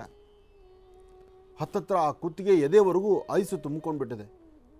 ನಮಗೆ ತಣ್ಣೀರಲ್ಲಿ ಮುಖ ತೊಳ್ಕೊಳ್ಳಿಕ್ಕೋ ತಣ್ಣೀರಲ್ಲಿ ಸ್ನಾನ ಮಾಡಲಿಕ್ಕೋ ನಮಗೆ ಕಷ್ಟ ಇರಬೇಕಾದ್ರೆ ಅಷ್ಟು ಐಸು ಮೈ ಮೇಲೆ ಬಿದ್ದರೂ ಅಲ್ಲಿ ಅನುಷ್ಠಾನ ಮಾಡುವಂಥ ಶಕ್ತಿ ತೆಗೆದುಕೊಂಡಿದ್ದಾರಲ್ಲ. ಬಹುಶಃ ಇಂತಹ ಮಹನೀಯರು, ಇಂತಹವರೆಲ್ಲರೂ ಸಹಿತ ಭಗವಂತನ ಆರಾಧನೆ ಮಾಡ್ತಿರೋದ್ರಿಂದ ಈ ಧರ್ಮ, ಈ ಸಂಸ್ಕೃತಿ, ಈ ಸಂಪ್ರದಾಯ ಇದೆಷ್ಟು ಬಲವಾಗಿರ್ತಕ್ಕಂಥದ್ದು. ಯಾವತ್ತೂ ಈ ತಪಸ್ಸು ಆಚರಣೆ ಮಾಡೋದಿದೆಯಲ್ಲ, ಅದು ತಮ್ಮನ್ನು ತಾವು ಸಂಪೂರ್ಣವಾಗಿ ಭಗವಂತನಿಗೆ ಅರ್ಪಣೆ ಮಾಡಿಕೊಳ್ಳುವಂಥ ರೀತಿ ಇರುತ್ತೆ. ಹಾಗಾಗಿ ಇದೆಲ್ಲವೂ ನಮ್ಮ ಭಾರತ ದೇಶದಲ್ಲಿ, ಭರತಖಂಡದಲ್ಲಲ್ದಿರ ಮತ್ತೆಲ್ಲೂ ನೋಡಲಿಕ್ಕೆ ಆಗೋದಿಲ್ಲ. ಈ ಬಾರಿ ಹೊರದೇಶದಿಂದಲೂ ಸಹಿತ ಸಾಕಷ್ಟು ಜನ ಕುಂಭಮೇಳಕ್ಕೆ ಆಗಮಿಸಿದ್ದಾರೆ. ದೇಶ ವಿದೇಶಗಳಿಂದ ಬಂದಿದ್ದಾರೆ, ಅನ್ಯ ಧರ್ಮೀಯರು ಬಂದಿದ್ದಾರೆ. ಇಲ್ಲಿ ಇದೊಂದು ವಿಶೇಷವಾಗಿದೆ. ಇಲ್ಲಿ ನಮ್ಮ ಧರ್ಮವಲ್ಲದಿದ್ದರೂ ನಮ್ಮ ಭಾರತೀಯ ಹಿಂದೂ ಸನಾತನ ಧರ್ಮವನ್ನು ದೂಷಣೆ ಮಾಡ್ತಿದ್ರಲ್ಲ, ಅವರು ಸಹಿತ ಕುಂಭಮೇಳದ ಸ್ನಾನಕ್ಕೆ ಬಂದಿದ್ದಾರೆ. ಒಂದು ಯೋಚನೆ ಮಾಡಬೇಕಿಲ್ಲಿ ನಾವು. ಇದರಲ್ಲಿರ್ತಕ್ಕಂಥ ಮಹತ್ತು ನಮ್ಮ ಹಿಂದಿನ ಗ್ರಂಥಕರ್ತರು ಅಥವಾ ಹಿರಿಯರು ತಾತ ಮುತ್ತಾತರ ಕಾಲದಲ್ಲಿ ಬರೆದಿಟ್ಟಿರ್ತಕ್ಕಂಥವ್ರು 144 ವರ್ಷದ ಹಿಂದಿನ ಮುಹೂರ್ತ ಬಲ ಅಂದರೆ, ಹಿಂದಿನ 144 ವರ್ಷಗಳಲ್ಲಿ ಏನು ಮುಹೂರ್ತ ಇತ್ತು, ಎಷ್ಟು ಅಲ್ಲಿ ಯಾವ ಗ್ರಹಗಳಲ್ಲಿ ಕೂಟವಾಗಿ ಸೇರ್ತಿತ್ತು, ಜೊತೆಗೆ ಆ ಅದ್ಭುತವಾದಂಥ ಕ್ಷಣಗಳು ಹೇಗಿತ್ತು ಅಂತಕ್ಕಂಥದ್ದನ್ನು ಅಂದು ಗ್ರಂಥದಲ್ಲಿ ಬರೆದಿಟ್ಟರು. ಅಂದು ಆಧಾರ ಬರೆದಿಟ್ಟಿರ್ತಕ್ಕಂಥದ್ದು ನೋಡಿ ಇವತ್ತಿಗೆ 144 ವರ್ಷ ಅಂತ ನಾವು ಚಿಂತನೆ ಮಾಡ್ತಾ ಇದ್ದೀವಿ. ಯಾಕೆಂದರೆ 144 ವರ್ಷ ಯಾರು ಬದುಕಿರ್ತಾರೆ? ಆದರೆ ಹಿಂದಿನವರಿಗೆ ಶತಮಾನಂ ಭವತಿ ಶತಾಯ ಪುರುಷ ಶತೇಂದ್ರಿಯ ಆಯುಷ್ಯೇವೇಂದ್ರಿಯೇ ಪ್ರತಿಷ್ಠತಿ. 100 ವರ್ಷ ಹಿಂದಿತ್ತು, 120 ವರ್ಷ ಇತ್ತು. ಹಾಗೆ ನಮ್ಮ ಕರ್ನಾಟಕದಲ್ಲೂ ಸಹಿತ ಅಷ್ಟು ದಿನಗಳಾದರೂ ಸಹಿತ ಅವರ ಒಂದು ಆಯುಷ್ ಪ್ರಮಾಣವನ್ನು ಬೆಳೆಸ್ಕೊಂಡು ಆರೋಗ್ಯಕರವಾದ ಜೀವನ ಮಾಡಿ ಎಲ್ಲರಿಗೂ ಹರಸಿ ಆಶೀರ್ವಾದ ಮಾಡಿರ್ತಕ್ಕಂಥ ಮಹನೀಯರು ನಮ್ಮ ಕರ್ನಾಟಕದಲ್ಲಿದ್ದಾರೆ. ಆದರೆ ಇನ್ನು ಮುಂಬರ್ತಕ್ಕಂಥ ದಿನಗಳಲ್ಲಿ 100 ವರ್ಷ ದಾಟಕ್ಕಾಗತ್ತಾ? 110 ವರ್ಷ ಮುಟ್ಲಿಕ್ಕಾಗತ್ತಾ? ಅಥವಾ 80, 65, 70ಕ್ಕೇ ಕಣ್ಣು ಮಂಜಾಗೋದು, ದೇಹ ಸುಸ್ತಾಗೋದು, ಆಗೋದಿಲ್ಲ ಅಂತ ಸುಸ್ತು ಬೀಳೋದು? ಏನೇ ಆದರೂ ಆಹಾರ, ಆರೋಗ್ಯ, ಒಳ್ಳೆ ಮನಸ್ಸು, ಒಳ್ಳೆ ಚಿಂತನೆ, ಒಳ್ಳೆ ಯೋಗ, ಅದರ ಜೊತೆ ಧ್ಯಾನ, ಇದೆಲ್ಲದರ ಜೊತೆಗೆ ಭಗವಂತನ ಅನುಗ್ರಹ. ಆ ಅನುಗ್ರಹದಿಂದ ಮಾತ್ರ ಇವೆಲ್ಲವೂ ಸಹಿತ ಸಿಗಲಿಕ್ಕಾಗುವಂಥದ್ದು. ಇರಲಿ, ವಿಚಾರಗಳು ಸಾಕಷ್ಟು ಇದೆ. ಶ್ರೀ ಕ್ರೋಧಿನಾಮ ಸಂವತ್ಸರ ಉತ್ತರಾಯಣ ಹೇಮಂತ ಋತು. ಇವತ್ತು ಉತ್ತರಾಯಣ ಪ್ರಾರಂಭ, ದಕ್ಷಿಣಾಯನ ನಿನ್ನೆಗೆ ಮುಗೀತು. ಆದರೂ ದಕ್ಷಿಣಾಯನ ಇನ್ನೂ ಇದೆ. ದಕ್ಷಿಣಾಯನ ಉತ್ತರಾಯಣ ಎರಡೂ ಇದೆ ಇವತ್ತಿನ ದಿವಸ. ಆದರೆ ಸೂರ್ಯ ಉದಯಿಸುವಂಥ ಕಾಲದಲ್ಲಿ ಯಾವ ಮುಹೂರ್ತ ಇದೆಯೋ ಆ ಮುಹೂರ್ತವೇ ಸರಿ ಅಂತ ಹೇಳುವಂಥದ್ದಿದೆ. ಹಾಗೆ ತಗೊಂಡ್ರೆ ಉದಯ ಕಾಲದಲ್ಲಿ ದಕ್ಷಿಣಾಯನವೇ ಇದೆ, ಉತ್ತರಾಯಣ ಬರ್ತಕ್ಕಂಥದ್ದು ಮಧ್ಯಾಹ್ನ. ಆದರೆ ಮಧ್ಯಾಹ್ನವೇ ಇವತ್ತೇ ಸೂರ್ಯ ಇರುವಾಗಲೇ ಉತ್ತರಾಯಣ ಬರೋದರಿಂದ ಉತ್ತರಾಯಣನೂ ತಗೊಳ್ಬೋದು. ಹಿಮಂತ ಋತು, ಪುಷ್ಯಮಾಸ, ಕೃಷ್ಣಪಕ್ಷ. ಕೃಷ್ಣಪಕ್ಷದಲ್ಲಿ ನಾವಿದ್ದೇವೆ. 14/1/2025 ಮಂಗಳವಾರ ಪ್ರತಿಪತ್, ಪುನರ್ವಸು ನಕ್ಷತ್ರ. ಪ್ರಭು ಶ್ರೀರಾಮಚಂದ್ರನ ದರ್ಶನ ಮಾಡಿದ್ವಿ ನಾವು. ನೋಡಿ, ಇವತ್ತು ಪುನರ್ವಸು ನಕ್ಷತ್ರ. ಪುನರ್ವಸು ನಕ್ಷತ್ರ ಪ್ರಭು ಶ್ರೀರಾಮಚಂದ್ರನ್. ನಮಗೆ ಕೆಲವೊಮ್ಮೆ ನಮ್ಮ ಆಲೋಚನೆಗಳಿರ್ತವಲ್ಲ, ನಾವು ಏನು ಅಂದುಕೊಳ್ತೀವೋ, ಏನು ಆಗಬೇಕಾಗಿರುತ್ತೋ ಅಥವಾ ಏನು ನಡಿಬೇಕೋ ಅದು ಭಗವಂತನ ನಿರ್ಣಯದಂತಾಗೋಗಿರುತ್ತೆ. ಪುನರ್ವಸು ನಕ್ಷತ್ರ, ಸಂಕ್ರಾಂತಿ ಹಬ್ಬ, ಉತ್ತರಾಯಣ ಪುಣ್ಯಕಾಲ. ಇವತ್ತು ಧನುರ್ಮಾಸ ಪೂಜಾ ಸಮಾಪ್ತಿ ಆಗ್ತಕ್ಕಂಥದ್ದು. ಇವತ್ತು ಬೆಳಗಿನ ಜಾವ ತನಕ ಸ್ವಾಮಿಗೆ ವಿಶೇಷವಾದ ಪೂಜೆ. ಧನುರ್ಮಾಸ ಮುಗೀತು. ಇನ್ನು ನಾಳೆಯಿಂದ ಏನೆಲ್ಲ ವ್ಯವಹಾರಗಳಾಗಬೇಕಾಗಿದೆ, ಯಾವೆಲ್ಲ ಕೆಲಸಗಳಾಗಬೇಕಾಗಿದೆ, ಯಾವೆಲ್ಲ ಕೆಲಸ ನಿಂತಿದೆ, ಯಾವೆಲ್ಲ ಭೂಮಿ ವಿಚಾರ, ಟ್ರಾನ್ಸಾಕ್ಷನ್ಸು, ರಿಯಲ್ ಎಸ್ಟೇಟಿಂಗ್ ಮತ್ತು ಹೊಸ ವ್ಯವಹಾರಗಳು. ಪ್ರತಿ ಆಡದಾಗ ಒಂದು ಮಾತು ಹೇಳ್ತೀವಿ, ಅಯ್ಯೋ ಧನುರ್ಮಾಸ ಈಗ ಏನೂ ನಡೆಯಲ್ಲ, ಧನುರ್ಮಾಸ ಮುಂದೆ ಮಾಡೋಣ, ಧನುರ್ಮಾಸ ಮುಗಿಲಿ ವ್ಯವಹಾರ ಮಾಡೋಣ, ಧನುರ್ಮಾಸ ಮುಗಿಲಿ ಇನ್ನೇನು ರಿಜಿಸ್ಟರ್ ಮಾಡೋಣ. ಸುಮ್ಮನೆ ಆದರೂ 10-50 ಕೈ ಕೊಡೋದು, ಭೂಮಿನ ಅವ್ರು ಖರೀದಿ ಮಾಡಿದಿರ ಅದನ್ನು ಇಟ್ಕೊಳ್ಳೋದು. ಏನಪ್ಪ ಕತೆ? ಧನುರ್ಮಾಸ. ಇವತ್ತಿಗೆ ಆ ಧನುರ್ಮಾಸ ಮುಗೀತು. ಇನ್ನು ಇವತ್ತು ಸಂಕ್ರಾಂತಿ ಆದ ನಂತರ ನಾಳೆ ಬೆಳಗಿನ ಶುಭ ಮುಹೂರ್ತದಲ್ಲಿ ನಿಮ್ಮ ಎಲ್ಲ ವ್ಯವಹಾರಗಳು ಶುರುವಾಗಬೇಕು. ಹೇಳಲಿಕ್ಕೆ ಕಾರಣ ಧನುರ್ಮಾಸ ಮುಗೀತು. ಯಾರಾದರೂ ಏನಾದ್ರು ವ್ಯವಹಾರ ಕೇಳಿದ್ರೆ ಅಥವಾ ಏನಾದ್ರು ಕೇಳಿದ್ರೆ ಅಯ್ಯೋ ಧನುರ್ಮಾಸ ನಂತರ ಮಾತಾಡೋಣ ಅಂತಿದ್ರು. ಆದರೆ ಧನುರ್ಮಾಸಕ್ಕೂ ಒಂದು ಫುಲ್ ಸ್ಟಾಪ್ ಬಿದ್ದಾಯಿತು. ಧನುರ್ಮಾಸ ಮುಗೀತು, ಸಂಕ್ರಮಣ ಬಂತು. ಇವತ್ತು ಸಂಧ್ಯಾಕಾಲ ಹರಿಹರ ಪುತ್ರ ಅಯ್ಯಪ್ಪ ಸ್ವಾಮಿಯ ವಿಶೇಷವಾಗಿರ್ತಕ್ಕಂಥ ಆರಾಧನೆ ನಡೀತಾ ಇದೆ. ಇವತ್ತು ಯಾರೆಲ್ಲ ಶಬರಿಮಲೆಯಲ್ಲಿದ್ದಾರೆ ಅವರು ಭಾಗ್ಯವಂತರಿದ್ದಾರೆ.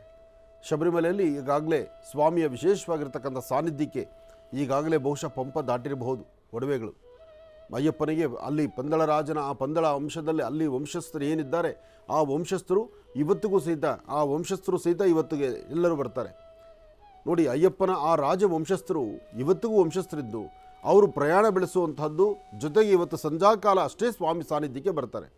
ಅವ್ರನ್ನ ಭವ್ಯವಾಗಿ ಸ್ವಾಗತಿಸ್ತಾರೆ ಆ ದೇವಸ್ಥಾನದ ಮಂಡಳಿ. ದೇವಸ್ಥಾನದ ಮಂಡಳಿಯವರು ಶಬರಿಮಲೆ ಸ್ವಾಮಿ ಅಯ್ಯಪ್ಪನ ದರ್ಶನಕ್ಕೆ ಆ ವಂಶಸ್ಥರೆಲ್ಲರೂ ಸಹಿತ ಬಂದಾಗ ಅವರಿಗೆ ಪ್ರತ್ಯೇಕವಾದಂಥ ಒಂದು ಸ್ಥಾನಮಾನವನ್ನು ಕಲ್ಪಿಸಿ ಪಡಿಪೂಜೆಯನ್ನು ಮಾಡಿ ಶುಭ ಸಂಧ್ಯಾಕಾಲ ಒಡವೆಗಳನ್ನು ತರುವಂಥ ಒಂದು ವಿಶೇಷವಾಗಿರ್ತಕ್ಕಂಥ ಕಾಲ ಆಗುತ್ತೆ. ಶಬರಿಮಲೆಯಲ್ಲಿ ಎಲ್ಲರಿಗೂ ಸಹಿತ ಅನುಕೂಲ ಮಾಡಿಕೊಟ್ಟು ಬರೀ ಆ ಸನ್ನಿವೇಶಕ್ಕೆ ಆ ವಂಶಸ್ಥರಿಗೆ ಮಾತ್ರವೇ ಅಂತಲ್ಲ, ಸಾಮೂಹಿಕವಾಗಿ ಭಕ್ತರಿಗೂ ದರ್ಶನ ಇದೆ. ಏನೇ ಆದರೂ ಇವತ್ತಿನವರೆಗೂ ಬಹುಶಃ ಶಬರಿಮಲೆ ಅಯ್ಯಪ್ಪ ಸ್ವಾಮಿಯ ಆ ವಿಗ್ರಹ ದರ್ಶನಕ್ಕಾಗಲಿ ಅಲ್ಲಿಗೆ ಬರ್ತಕ್ಕಂಥ ಭಕ್ತರಿಗಾಗಲಿ ಬಹುಶಃ ಆ ಭಕ್ತರ ಸಂಖ್ಯೆಯನ್ನು ಹಿಂದಿಟ್ಟು ಮತ್ತೊಂದು ಆ ಸಾನ್ನಿಧ್ಯ ಹುಟ್ಟಿದೆ, ಇನ್ನೊಂದು ಸಾನ್ನಿಧ್ಯದಲ್ಲಿ ಇಂಥದ್ದೊಂದು ಪವಾಡ ನಡೆಯುತ್ತೆ, ಸಾಧ್ಯವೂ ಇಲ್ಲ, ಕತೆ ಕೇಳೋಕ್ಕೂ ಇಲ್ಲ. ಆದರೆ ಅಯ್ಯಪ್ಪ ಸ್ವಾಮಿಯ ಸಾನ್ನಿಧ್ಯಕ್ಕೆ ಒಂದು ಅಭೂತಪೂರ್ವ ಅಂತ ಶಕ್ತಿ ಇದೆ. ಹೇಳ್ಬೋದು ಜನ ಮರಳೋ ಜಾತ್ರೆ ಮರಳೋ ಅಂದರೆ ಒಂದು ಸರ್ತಿಗೆ ಮಾತ್ರ. ಈ ಹಿಂದೆ ಮಹನೀಯರು ಹೇಳಿದರು. ನಾನು ಗೊರವನಹಳ್ಳಿ ಕಾರ್ಯಕ್ರಮ ಮಾಡಿದಾಗ ಒಂದಷ್ಟು ಜನ ಹೇಳಿದ್ರು, ಅಲ್ಲಿ ದೇವರನ್ನು ತೋರಿಸ್ತೀವಿ ಅಂದಿದ್ರು, ನಾಣ್ಯ ಕೊಡ್ತೀವಿ ಅಂದಿದ್ರು, ಸೀರೆ ಕೊಡ್ತೀವಿ ಅಂದಿದ್ರು, ಅದಕ್ಕೆ ಆನಂದ್ ಗುರುಜಿಯಿಂದ ಜನ ಹೋದರು ಅಂತ. ಆನಂದ್ ಗುರುಜಿಯಿಂದ ಜನ ಬಂದದ್ದಲ್ಲ, ದೈವ ಸಾನ್ನಿಧ್ಯ ಜೊತೆಗೆ ಎಲ್ಲರೂ ಶ್ರದ್ಧೆಯಿಂದ ಭಕ್ತಿಯಿಂದ ನಮ್ಮ ಹಿಂದೂ ಧರ್ಮವನ್ನು ಸನಾತನ ಧರ್ಮವನ್ನು ವಿಶೇಷವಾಗಿರ್ತಕ್ಕಂಥ ರೀತಿ ಎಲ್ಲರೂ ನೋಡಿ ಆನಂದಿಸಬೇಕು, ಎಲ್ಲರೂ ದೈವ ಸಾನ್ನಿಧ್ಯಕ್ಕೆ ಬರಬೇಕು ಅಂತಕ್ಕಂಥ ಚಿಂತನೆ ನಿಮ್ಮ ಆನಂದ್ ಗುರುಜಿಯವ್ರದ್ದು. ಬಹುಶಃ ಅಂಥ ಒಂದು ಕಾರ್ಯಕ್ರಮ ಮತ್ತೆ ಇತಿಹಾಸನ ನೋಡಲಿಕ್ಕೆ ಆಗೋದಿಲ್ಲ. ಅದಾದ ನಂತರ ಶನೇಶ್ಚರ ಮಹಾಯಾಗವನ್ನು ನಾಯಂಡಳ್ಳಿ ಸಿಗ್ನಲಲ್ಲಿ ನಡೆಸಿದ್ವಿ ನಾವು.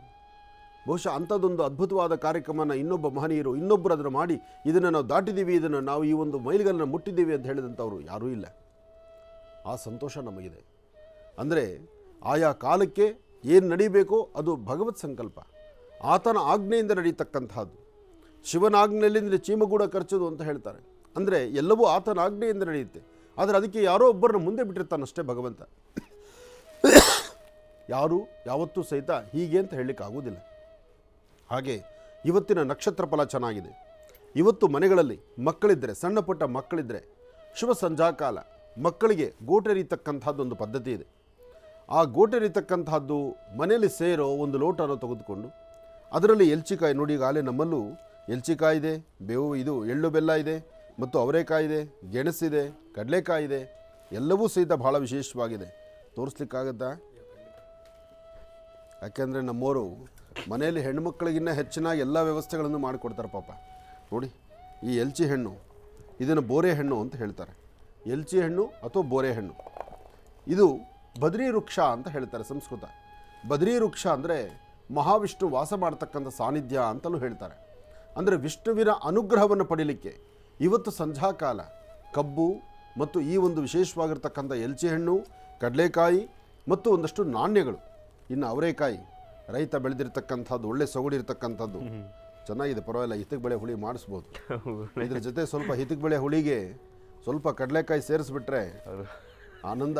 ಇನ್ನು ಅದ್ರ ಪಕ್ಕದಲ್ಲಿ ತುಪ್ಪ ಇರಬೇಕಲ್ಲ, ತುಪ್ಪ ಇದ್ದರೆ ತುತ್ತ ಎತ್ತಕ್ಕೆ ಈಸಿ. ಇರಲಿ ನೋಡಿ, ಇಷ್ಟೆಲ್ಲ ವ್ಯವಸ್ಥೆಗಳು ಇವತ್ತು ಸಂಧ್ಯಾಕಾಲ ಬೇಕಾಗಿರ್ತಕ್ಕಂಥದ್ದು. ಮನೆಯಲ್ಲಿ ಮಕ್ಕಳಿದ್ದರೆ ಆ ಮಕ್ಕಳನ್ನು ಕೂಡಿಸಿ ಮಕ್ಕಳಿಗೆ ಆರತಿ ಮಾಡಿ ವಿಶೇಷವಾಗಿರ್ತಕ್ಕಂತಹ ಸಡಗರ ಸಂಭ್ರಮದಿಂದ ಆಚರಣೆ ಮಾಡ್ತಕ್ಕಂಥದ್ದು.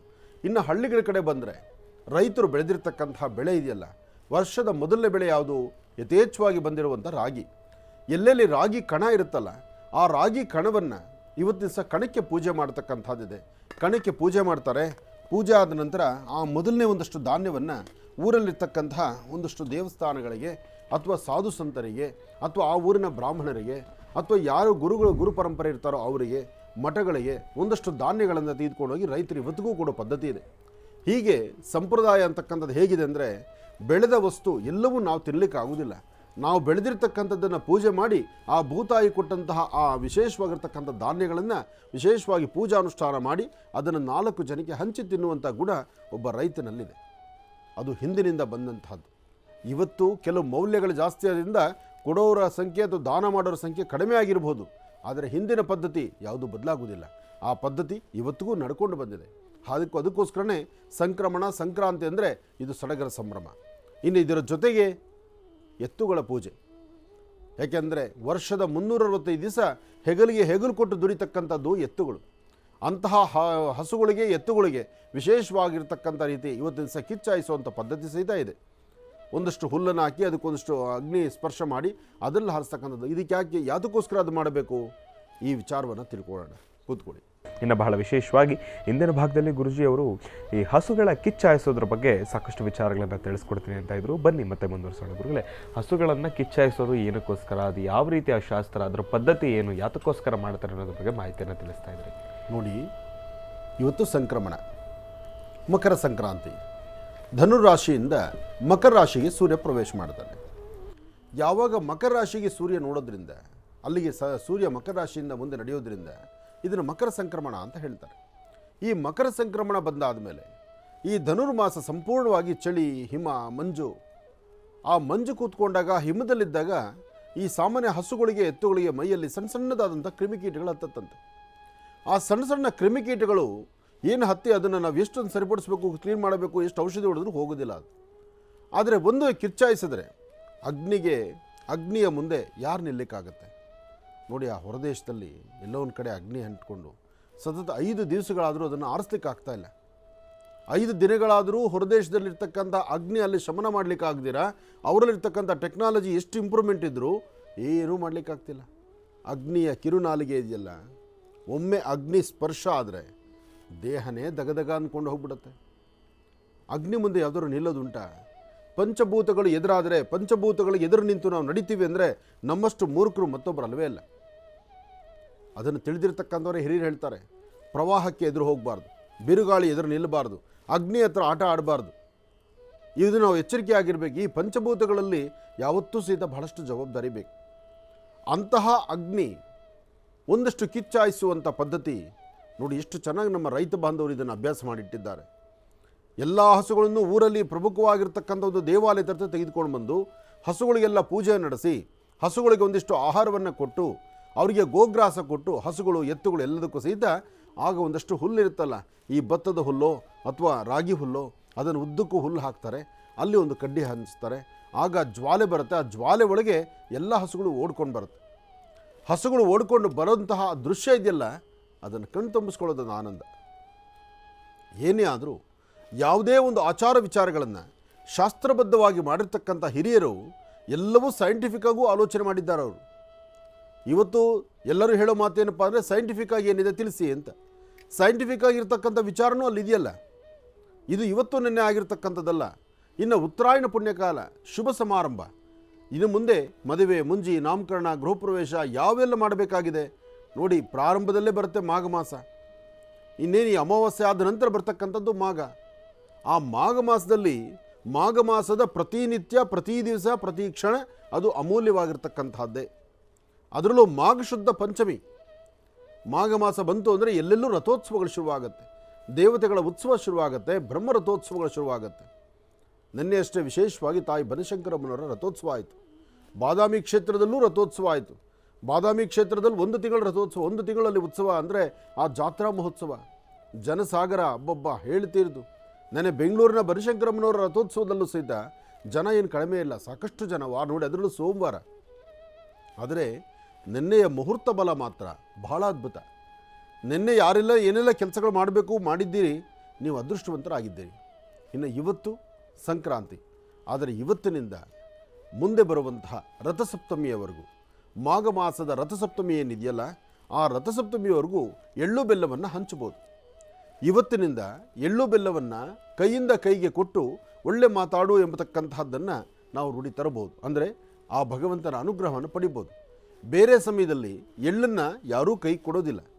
ಆ ಎಳ್ಳನ್ನು ಕೈ ಕೊಟ್ಟರೆ ಅದು ಬೇರೆ ಕ್ರಮನೇ ಆಗಿಬಿಡುತ್ತೆ. ಆದರೆ ಇವತ್ತು ಸಂಕ್ರಾಂತಿಯಲ್ಲಿ ಇಂದಿನಿಂದ ನೀವು ಬರ್ತಕ್ಕಂತಹ ಮುಂದಿನ ರಥಸಪ್ತಮಿಯವರೆಗೂ, ಸೂರ್ಯ ರಥವನ್ನೇರುವವರೆಗೂ ಆ ರಥಸಪ್ತಮಿಯ ಮಾಘಸ್ನಾನ ಮಾಡಿಕೊಂಡು ಅವತ್ತಿನ ದಿವಸ ಎಳ್ಳು ಬೆಲ್ಲವನ್ನು ಪೂಜೆ ಮಾಡಿ ಒಂದಷ್ಟು ಹಂಚಿಬಿಟ್ರೆ ಪುನಃ ಅದಾದ ಮೇಲೆ ಯಾರೂ ಎಳ್ಳು ಬೆಲ್ಲವನ್ನು ಕೈ ಕೊಡೋದಿಲ್ಲ, ಕೊಡಬಾರದು. ಇದು ಶಾಸ್ತ್ರ. ಆದರೆ ಎಳ್ಳು ಬೆಲ್ಲ ಇವತ್ತು ತಿನ್ನೋ ಉದ್ದೇಶ ಏನಕ್ಕೆ ಅದು ಯೋಚನೆ ಮಾಡಬೇಕು. ಅದಕ್ಕೂ ಸೈಂಟಿಫಿಕ್ ರೀಸನ್ಸ್ ಇದೆ. ಈ ಧನುರ್ಮಾಸ ಏನಿದೆ, ಧನುರ್ಮಾಸದಲ್ಲಿ ಸಂಪೂರ್ಣವಾಗಿ ಚಳಿಯಿಂದ ಹಿಮದಿಂದ ಕೂಡಿರುತ್ತೆ, ಮೈಕೈ ಎಲ್ಲ ಹೊಡೆದಿರುತ್ತೆ, ಚರ್ಮ ಎಲ್ಲ ಬಿರುಕು ಬಿಟ್ಟಂಗಾಗಿರುತ್ತೆ, ಅಲ್ಲಲ್ಲಿ ಒಂಥರ ಉರಿಯೋ ಥರ ಇರುತ್ತೆ, ಸಣ್ಣ ಉಗುರು ಬೆಚ್ಚಗೆ ಬಿಸಿಲಿಗೆ ಹೋಗೋಕ್ಕೂ ಆಗೋದಿಲ್ಲ. ಆದರೆ ಈ ಒಂದು ಎಳ್ಳು ಬೆಲ್ಲ ತಿನ್ನೋದ್ರಿಂದ ಎಳ್ಳಲ್ಲಿರ್ತಕ್ಕಂಥದ್ದು ಜಿಡ್ಡಿನಂಶ, ಬೆಲ್ಲದಲ್ಲಿರ್ತಕ್ಕಂಥದ್ದು ಆರೋಗ್ಯಕರವಾದಂಥ ಅಂಶ, ಒಣಕೊಬ್ಬರಿ, ಅದ್ರ ಜೊತೆ ಕಡಲೆಪಪ್ಪು ಮತ್ತು ಒಂದಷ್ಟು ಕಡಲೆ ಬೀಜ, ಜೊತೆಗೆ ಬಹಳ ಮುಖ್ಯವಾಗಿ ಕಡಲೆ ಬೀಜದಲ್ಲೂ ಎಣ್ಣೆ ಇದೆ. ಇಂತಹ ಪದಾರ್ಥಗಳನ್ನು ನಾವು ಆಹಾರದಲ್ಲಿ ತಗೋಬೇಕು. ಮತ್ತು ದೇಹದಲ್ಲಿರತಕ್ಕಂತಹ ಒಳಗಿರುವಂತಹ ಏನೇ ಅನಾರೋಗ್ಯದ ಕ್ಷಣಗಳಿದ್ದರೂ, ವಿಷಕಾರಿ ಅಂಶಗಳಿದ್ದರೂ, ಈ ಗೆಣಸಿದೆಯಲ್ಲ, ಭೂಮಿಯಲ್ಲಿ ಬೆಳೀತಕ್ಕಂತಹ ಗೆಣಸು, ಆ ಸಿಹಿಗೆಣಸನ್ನು ನಾವು ಆಹಾರದಲ್ಲಿ ತಗೊಳ್ಳೋದ್ರಿಂದ, ಇವತ್ತು ಬೇಯಿಸಿ ನಾವು ತಿನ್ನೋದ್ರಿಂದ ಆರೋಗ್ಯಕ್ಕೆ ತುಂಬ ಒಳ್ಳೆಯದಾಗುತ್ತೆ. ಸಿಹಿಗೆಣಸು ಸಕ್ಕರೆ ಕಾಯಿಲೆ ಇರ್ತಕ್ಕಂಥವ್ರಿಂದ ಹಿಡಿದು ಎಲ್ಲರಿಗೂ ಒಳ್ಳೆ ಎನರ್ಜಿ ಇರ್ತಕ್ಕಂಥದ್ದು, ಒಳ್ಳೆ ಆರೋಗ್ಯಕರವಾಗಿರ್ತಕ್ಕಂಥದ್ದು, ಕಬ್ಬಿಣಾಂಶಗಳು ತುಂಬಿರ್ತಕ್ಕಂಥದ್ದು. ಹಾಗಾಗಿ ಕಡಲೆಕಾಯಿ ಮತ್ತು ಗೆಣಸು, ಅದ್ರ ಜೊತೆ ಅವರೆಕಾಯಿ ಅಂತೂ ಈ ಸೀಸನ್ ಭಾಳ ಚೆನ್ನಾಗಿರುತ್ತೆ. ಸೊಗಡಿರ್ತಕ್ಕಂಥ ಅವರೆಕಾಯಿ ಬಂತು ಅಂದರೆ, ಅದರಲ್ಲೂ ನಮ್ಮ ಮಾಗಡಿ, ನೀವು ಅವರೆಕಾಯಿ ನೋಡಬೇಕಂದ್ರೆ ಮಾಗಡಿ ಕಡೆಯೇ ಜಾಸ್ತಿ. ಕರ್ನಾಟಕದಲ್ಲಿ ಮಾಗಡಿ ಭಾಳ ಹೆಸರುವಾಸಿ ಇರತಕ್ಕಂಥದ್ದು. ಮಾಗಡಿ ರಂಗನಾಥನ್ನು ನೋಡಲಿಕ್ಕೆ ಅಂದು ಕೆಂಪೇಗೌಡರು ಆ ಭಾಗದಲ್ಲೂ ಸಹಿತ ಒಂದು ಕೋಟೆಯನ್ನು ಕಟ್ಟಿದ್ದಾರೆ. ಹಾಗಾಗಿ ಇದೆಲ್ಲವೂ ಸಹಿತ ಒಂದೊಂದು ಪದಾರ್ಥ ಒಂದೊಂದು ಭಾಗಗಳಲ್ಲಿ ಬೆಳೆದು ಅದನ್ನು ಅತ್ಯುತ್ತಮವಾದಂಥ ರೀತಿ ಹೆಸರಿರುತ್ತೆ. ಇನ್ನು ಸಂಕ್ರಾಂತಿಯ ವಿಶೇಷ ಸಂಧ್ಯಾಕಾಲ, ಮಕ್ಕಳನ್ನು ಮನೆಯಲ್ಲಿ ಕೂಡಿಸಿ ಮಕ್ಕಳಿಗೆ ಗೋಟೆರೆದು ಮಕ್ಕಳಿಗೆ ಆರತಿ ಮಾಡ್ತಕ್ಕಂಥದ್ದು, ಸಡಗರ ಸಂಭ್ರಮದಿಂದ ಆಚರಣೆ ಮಾಡ್ತಕ್ಕಂಥದ್ದು, ಮಕ್ಕಳಿಗೆ ಹೊಸ ಬಟ್ಟೆಗಳನ್ನು ಧರಿಸ್ತಕ್ಕಂಥದ್ದು. ಮಕ್ಕಳಿರಲವ ಮನೆ ತುಂಬ ಮಕ್ಕಳಿರಬೇಕು, ಓಡಾಡ್ತಾ ಇರಬೇಕು ಆ ಮಕ್ಕಳು. ಇದ್ರ ಏನೋ ಚೇಷ್ಟೆ ಮಾಡಬೇಕು, ಅದನ್ನು ದಂಡಿಸಬೇಕು, ಅದರ ಪ್ರೀತಿ ವಿಶ್ವಾಸ ನಡೆ ಮತ್ತು ನೋಡಬೇಕು. ಆ ಮಕ್ಕಳು ಮಾತಾಡತಕ್ಕಂತಹ ಮುಗ್ಧ ಮಾತುಗಳಿದೆಯಲ್ಲ, ಅದನ್ನು ಕೇಳಿ ಆನಂದಿಸಬೇಕು. ಇದೆಲ್ಲವೂ ಈ ಸಂಪ್ರದಾಯ. ಮನುಷ್ಯ ಹುಟ್ಟೋದು ಸಾಯೋದು ಇದನ್ನು ಯಾರೂ ತಪ್ಪಿಸ್ಲಿಕ್ಕೆ ಆಗೋದಿಲ್ಲ. ಹುಟ್ಟು ಸಾವಿನ ಮಧ್ಯದಲ್ಲಿ ನೀವು ಸಂಪಾದನೆ ಮಾಡಿದ್ದೆಲ್ಲ ಬಿಟ್ಟು ಹೋಗೋದು, ಸಂಪಾದನೆ ಮಾಡ್ತಕ್ಕಂಥದ್ದೆಲ್ಲ ಕೋಟಿಗಟ್ಟಲೆ ಆಸ್ತಿ ಮಾಡಿದ್ರು ಬಿಟ್ಟು ಹೋಗೋದು. ಆದರೆ ಮಕ್ಕಳ ಜೊತೆ ಇರುವಂತಹ ಕಾಲ ಮತ್ತು ಮಕ್ಕಳು, ಮೊಮ್ಮಕ್ಕಳು ಅಥವಾ ಮನೆಯಲ್ಲಿರ್ತಕ್ಕಂಥ ಸಣ್ಣ ಪುಟ್ಟ ಮಕ್ಕಳು, ಆ ಮಕ್ಕಳ ಆಟಪಾಠಗಳು, ಅವರ ನುಡಿಮುತ್ತುಗಳು, ಅದನ್ನು ಆಲಿಸೋದಿದೆಯಲ್ಲ, ಅದೇ ಶ್ರೀಮಂತಿಕೆ. ಆ ಶ್ರೀಮಂತಿಕೆ ಸಂಪಾದನೆ ಮಾಡಿದ್ದು ನೋಡಿ ಆನಂದಿಸ್ತಿರ್ತೀರಿ. ಅವತ್ತಿಗವತ್ತು ಅದು ನಿಮ್ಮ ಅಕೌಂಟಲ್ಲಿ ಸೇರ್ಕೊಳ್ತಿರುತ್ತೆ. ಇನ್ನು ಹೊರಗಡೆ ಸಂಪಾದನೆ ಮಾಡ್ತಕ್ಕಂಥದ್ದು ಏನಂದರೆ ದಿನಚರಿಗೆ ಬೇಕಾಗತ್ತೆ. ಅದು ಎಷ್ಟು ಸಂಪಾದನೆ ಮಾಡಿ ಉಳಿದಿದ್ದೆಲ್ಲನೂ ಪರರ ಪಾಲೇ ಆಗುತ್ತೆ. ಅದೇನು ಯಾವತ್ತಿಗೂ ನಾವು ತೊಗೊಂಡೋಗಲ್ಲ. ಆದರೆ ಇಂಥ ಹಬ್ಬಗಳಲ್ಲಿ ಮಾಡುವಂತಹ ಖಾದ್ಯಗಳು ಇವತ್ತಿನ ದಿವಸ ನಮ್ಮ ಕರ್ನಾಟಕ ರಾಜ್ಯವಲ್ಲದಿದ್ದರೆ ಪಕ್ಕದ ರಾಜ್ಯಗಳಲ್ಲೂ ಸಹಿತ ಈ ಪೊಂಗಲ್ನ ಆಚರಣೆ ಮಾಡ್ತಾರೆ. ಪೊಂಗಲ್ ಅಂತಾರೆ, ವಿಶೇಷವಾಗಿರ್ತಕ್ಕಂತಹ ಪೊಂಗಲ್ ಹಬ್ಬ ಅಂತಲೂ ಅಥವಾ ಸಂಕ್ರಾಂತಿ ಹಬ್ಬ ಅಂತಲೋ ಅಥವಾ ಭೋಗಿ ಹಬ್ಬ ಅಂತಲೋ ಹೀಗೆ ಒಂದೊಂದು ಕಡೆ ಒಂದೊಂದು ಭಾಗಗಳಲ್ಲಿ ಒಂದು ಥರ ಇರುತ್ತೆ. ಯಾಕೆಂದರೆ ಧನುರಾಶಿಯಿಂದ ಮಕರ ರಾಶಿಗೆ ಸೂರ್ಯ ಬಂದಾದ ನಂತರ ಇಂತಹ ಅದ್ಭುತವಾದಂತಹ ಹಬ್ಬಗಳು ಇಲ್ಲಿಂದ ಇನ್ನು ಪ್ರಾರಂಭ ಆಗುತ್ತೆ. ಪ್ರಾರಂಭವಾಗುವಂತಹ ಈ ಸಂಕ್ರಮಣದ ಹಬ್ಬ ಎಲ್ಲರಿಗೂ ಸಡಗರ ಸಂಭ್ರಮವನ್ನು ತರಲಿ, ಯಥೇಚ್ಛವಾದಂಥ ರೀತಿ ಸೂರ್ಯನಾರಾಯಣನ ಅನುಗ್ರಹ ಸಿಗಲಿ ಅಂತ ನಾವು ದೇವರನ್ನ ಪ್ರಾರ್ಥನೆ ಮಾಡೋಣ. ಒಳ್ಳೆಯದಾಗಲಿ, ಶುಭವಾಗಲಿ. ಇನ್ನು ಬಹಳ ವಿಶೇಷವಾಗಿ ಇಷ್ಟು ಹೊತ್ತಿನವರೆಗೂ ಕೂಡ ಸಾಕಷ್ಟು ಮಹತ್ವಪೂರ್ಣ ಮಾಹಿತಿಗಳನ್ನು ತಿಳ್ಕೊಂಡಿರತಕ್ಕಂಥದ್ದಾಯಿತು. ಇನ್ನು ಮಹರ್ಷಿವಾಣಿ ಕಾರ್ಯಕ್ರಮದಲ್ಲಿ ಗುರುಜಿಯವರು ತಿಳಿಸ್ತಾ ಇದ್ರು, ಮಕರ ಸಂಕ್ರಮಣ ಹಬ್ಬದಂದು ಶಬರಿಮಲೆ ಸ್ವಾಮಿ ಅಯ್ಯಪ್ಪ ಸ್ವಾಮಿಯ ದೇಗುಲದಲ್ಲಿ ಬಹಳ ವಿಶೇಷವಾಗಿರ್ತಕ್ಕಂಥ ಮಕರ ಜ್ಯೋತಿಯ ದರ್ಶನ ಅಂತ ಹೇಳಿ. ಹಾಗಾಗಿ ನಮ್ಮ ಮಹರ್ಷಿವಾಣಿ ಕಾರ್ಯಕ್ರಮದಲ್ಲಿ ಮತ್ತೊಂದು ಮೆರುಗು ಈಗ ತಾವೆಲ್ಲರೂ ಕೂಡ ಗಮನಿಸ್ತಕ್ಕಂಥದ್ದಿರುತ್ತೆ. ಏನಪ್ಪ, ಬನ್ನಿ ತಿಳ್ಕೊಳ್ಳೋಣ. ಗುರುಗಳೇ, ನೀವೇ ತಿಳಿಸ್ಕೊಡ್ಬೇಕೀಗ. ಈ ಸುಂದರವಾಗಿರ್ತಕ್ಕಂಥ ಮೂರ್ತಿ ಎಷ್ಟು ಮುದ್ದಾಗಿರ್ತಕ್ಕಂಥ ಮೂರ್ತಿಯ. ನನಗೆ ಕಲಿಯುಗದಲ್ಲಿ ಇನ್ನು ಏನೆಲ್ಲ ನೋಡ್ಬೋದು ನಾವು. ವಿದ್ವಾನ್ ಸರ್ವತ್ರ ಪೂಜ್ಯತೆ. ನೋಡಿ ಇಲ್ಲಿ ಮಾತಾಡೋ ಅಯ್ಯಪ್ಪ, ಈ ಅಯ್ಯಪ್ಪನ ನೋಡಿಕೊಂಡು ಆನಂದ. ಸ್ವಾಮಿಯೇ ಶರಣಮಯ್ಯಪ್ಪ, ಸ್ವಾಮಿಯೇ ಶರಣಮಯ್ಯಪ್ಪ, ಸ್ವಾಮಿಯೇ ಶರಣಮಯ್ಯಪ್ಪ. ಏನೇ ಆದರೂ ಮಕ್ಕಳಲ್ಲಿರ್ತಕ್ಕಂತಹ ಮುಗ್ಧತೆ, ಆ ಮಕ್ಕಳನ್ನ ಈ ಥರ ತಯಾರು ಮಾಡೋದಿದೆಯಲ್ಲ, ಶಬರಿಮಲೆ ಸ್ವಾಮಿ ಅಯ್ಯಪ್ಪನ ಇವತ್ತಿನ ದಿವಸ ಶಬರಿಮಲೆಯಲ್ಲಿ ಈ ಥರ ನೋಡ್ಲಿಕ್ಕೆ ಆಗುತ್ತೋ ಇಲ್ವೋ. ಯಾಕೆಂದರೆ ಗರ್ಭಗುಡಿಯಲ್ಲಿರ್ತಕ್ಕಂಥ ಅಯ್ಯಪ್ಪನ ನೋಡಲಿಕ್ಕೂ ಮುಂದೆ ತಳ್ಳಿಬಿಡ್ತಾರೆ. ಆದರೆ ಅಯ್ಯಪ್ಪ ಹೇಗಿದ್ದಾನೆ ಎಂಬತಕ್ಕಂಥದ್ದನ್ನು ಬಹುಶಃ ಕಣ್ಣು ಮಿಟುಕಿಸ್ತಾರ ನೋಡಿದ್ರೆ ಇದು ನಿಜವಾದ ಅಯ್ಯಪ್ಪನೇ. ಹೌದು ಹೌದು ಹೌದು, ತುಂಬ ಚೆನ್ನಾಗಿ. ಆದರೆ ಈ ಅದ್ಭುತವಾದಂಥ ಕಲೆ, ಈ ಒಂದು ವಿಗ್ರಹವನ್ನಾಗಿ ತಯಾರು ಮಾಡತಕ್ಕಂತಹ ಒಂದು ಮಗುವನ್ನು ವಿಗ್ರಹವನ್ನಾಗಿ ತಯಾರು ಮಾಡುವಂಥ ಕಲೆ ಇಲ್ಲಿರ್ತಕ್ಕಂತಹ ಈ ನನ್ನ ಶಿಷ್ಯ ಇದ್ದಾನಲ್ಲ, ಏನಪ್ಪ ಪೇರು, ಸ್ವಲ್ಪ ಹರ್ಷಜ್ಜಿ, ಈತ ತಮಿಳು. ಅದಕ್ಕಾಗಿ ನನ್ನ ತಮಿಳು ಬರೆದಿದ್ರು ಸ್ವಲ್ಪ ಮಾತಾಡಬೇಕು. ಹೌದು, ಹರ್ಷಜ್ಜಿ ಹೆಂಗೆ ಎಲ್ಲಿಂದ ಒಂದಿರಕ್ಕೆ, ಹೆಂಗೆ ಒಂದು ತಮಿಳ್ನಾಡು. ಎಂದ ಊರು? ಚೆನ್ನೈ. ಎಲ್ಲಿ ಮೈಕಿಲ್ಲೋ? ಹಾಂ ಹಾಂ, ನೀ ಚೆನ್ನೈಯಿಂದ ಒಂದಿರಲಿಯಾ?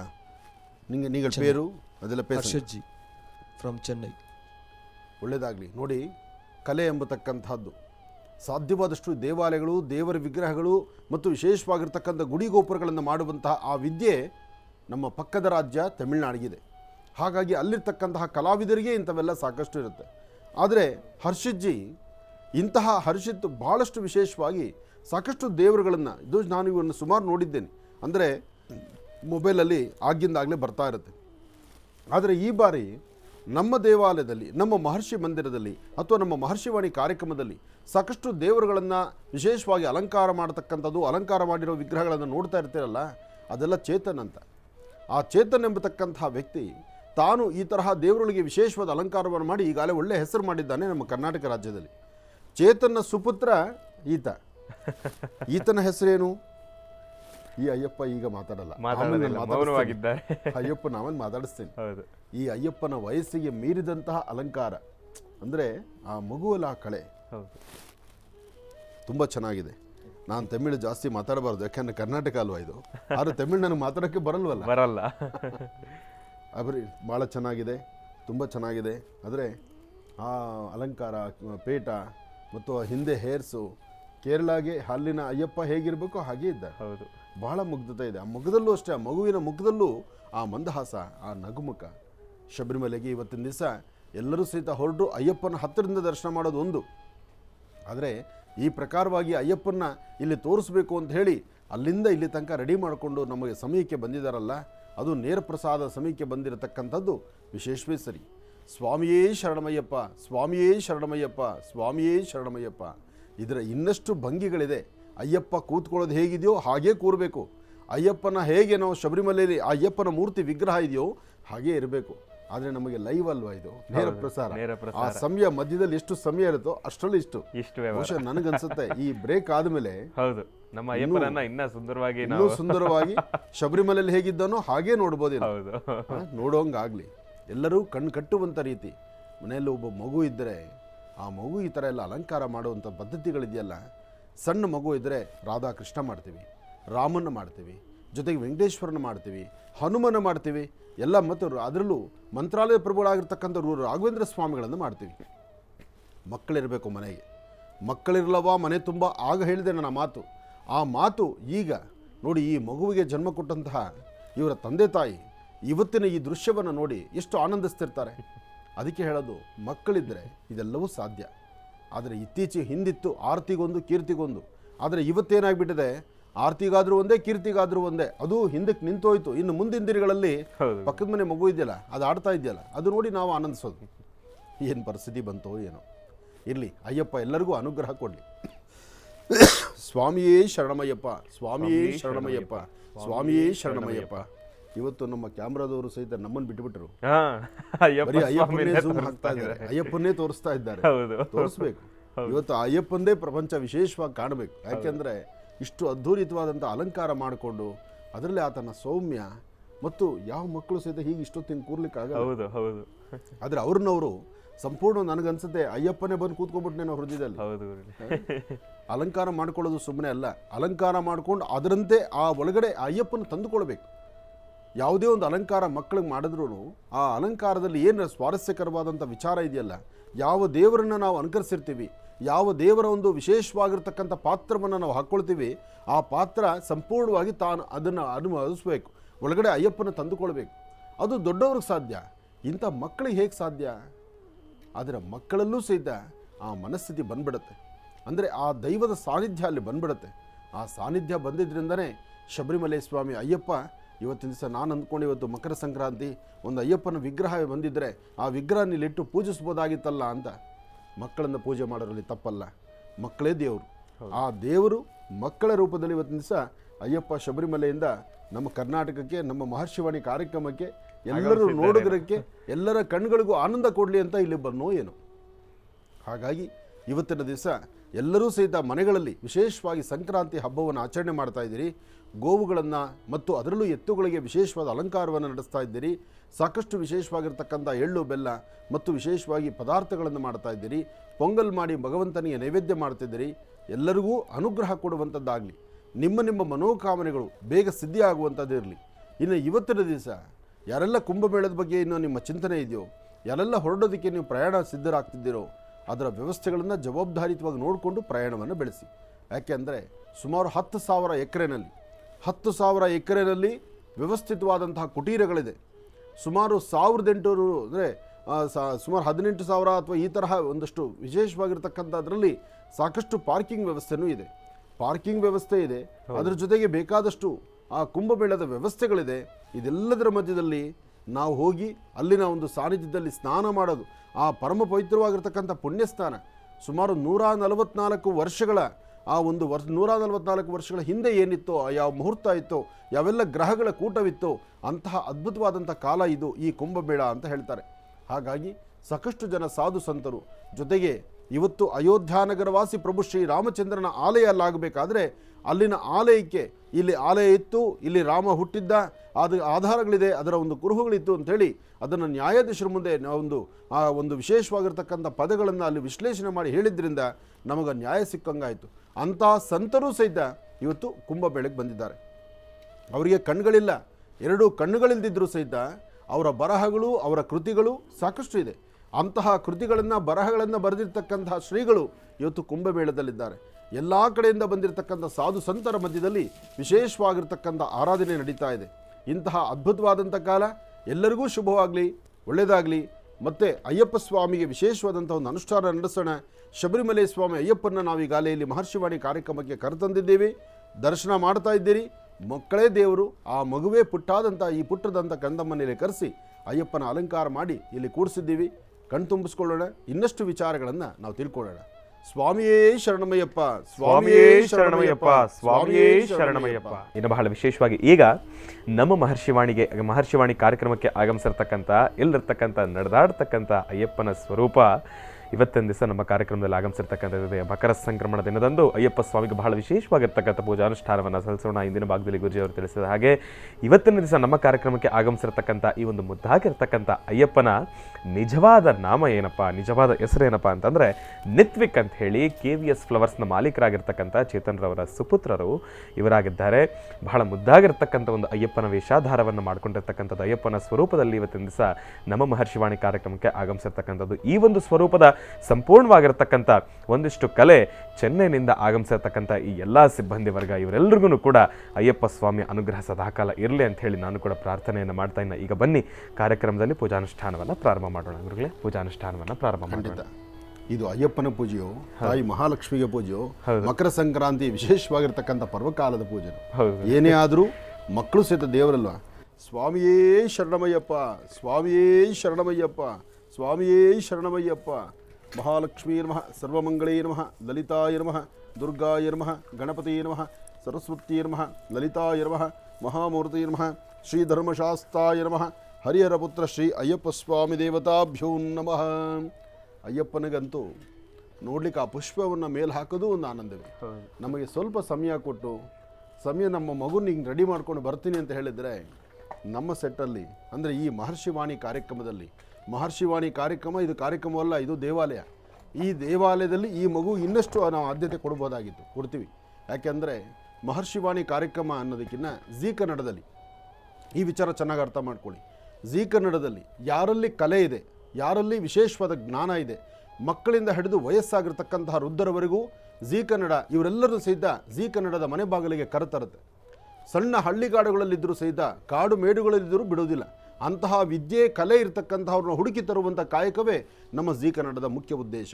ಹಾಗಾಗಿ ಇವತ್ತಿನ ಈ ಅಯ್ಯಪ್ಪನ ವಿಶೇಷವಾಗಿ ಅಲಂಕಾರ ಮಾಡಿ ತರ್ತೀನಿ ಅಂತ ಚೇತನ್ ನನಗೆ ಹೇಳಿದಾಗ ಆ ಮಗು ಫೋಟೋ ನೋಡಿ ನನಗೆ ಬಹಳ ಆನಂದ ಆಯಿತು. ಆನಂದ ಆಗಿ ಇವತ್ತು ಆತ ಶ್ರಮಪಟ್ಟು ಮಾಡ್ಕೊಂಡು ಬಂದಿದ್ದಾನೆ. ಜೊತೆಗೆ ಅದನ್ನು ಮಾಡಿರ್ತಕ್ಕಂಥವ್ರು ಇವರೆಲ್ಲರೂ ಸಹಿತ ನಮ್ಮ ತಮಿಳ್ನಾಡು ಚೆನ್ನೈಯಿಂದ ಬಂದಿರತಕ್ಕಂಥವ್ರು. ಎಲ್ಲೋಯ್ತು ಮೈಕು? ನಿಂಗಳ ಪೇರೇನಮ್ಮ? ಕುಡಿ. ನಿಂಗಳ ಪೇರು ಮೈಕ್ ಇನ್ನ ಇವರೆಲ್ಲ ಕಲಾವಿದರು, ಮೈಕ್ ಕೈಲಿಡಿಯಲ್ಲ. ಅಕ್ಷಯ್, ಪೂಜಾ, எனக்கு தெரியும். நீங்கள் பேர்? நீங்கள் பேர்? தமிழ். பேர் சொல்லுங்க. பேர் தமிழ். பேரே தமிழா? ஓ வாவ். ಓಕೆ. பேரே தமிழ். ಓಕೆ. ಸಮಯ ಹೌದು. ಯಾಕೆಂದರೆ ಅಯ್ಯಪ್ಪ ಮಹಾಲಕ್ಷ್ಮೀ ಚ ವಿದ್ಮಹೇ ವಿಷ್ಣುಪತ್ನೈ ಚ ಧೀಮಹಿ ತನ್ನೋ ಲಕ್ಷ್ಮೀ ಪ್ರಚೋದಯಾತ್. ಸರ್ವಮಂಗಳೇ.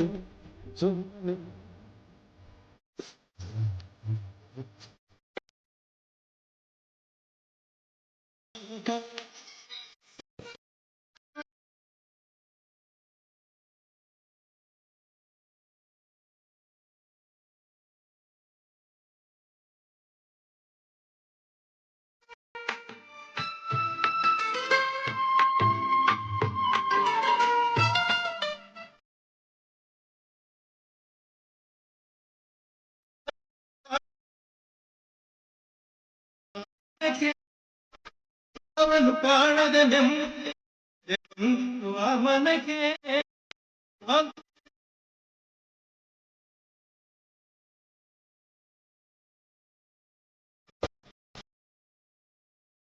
ನಿನ್ನ ಕಾಣುವ ಹಂಬಲ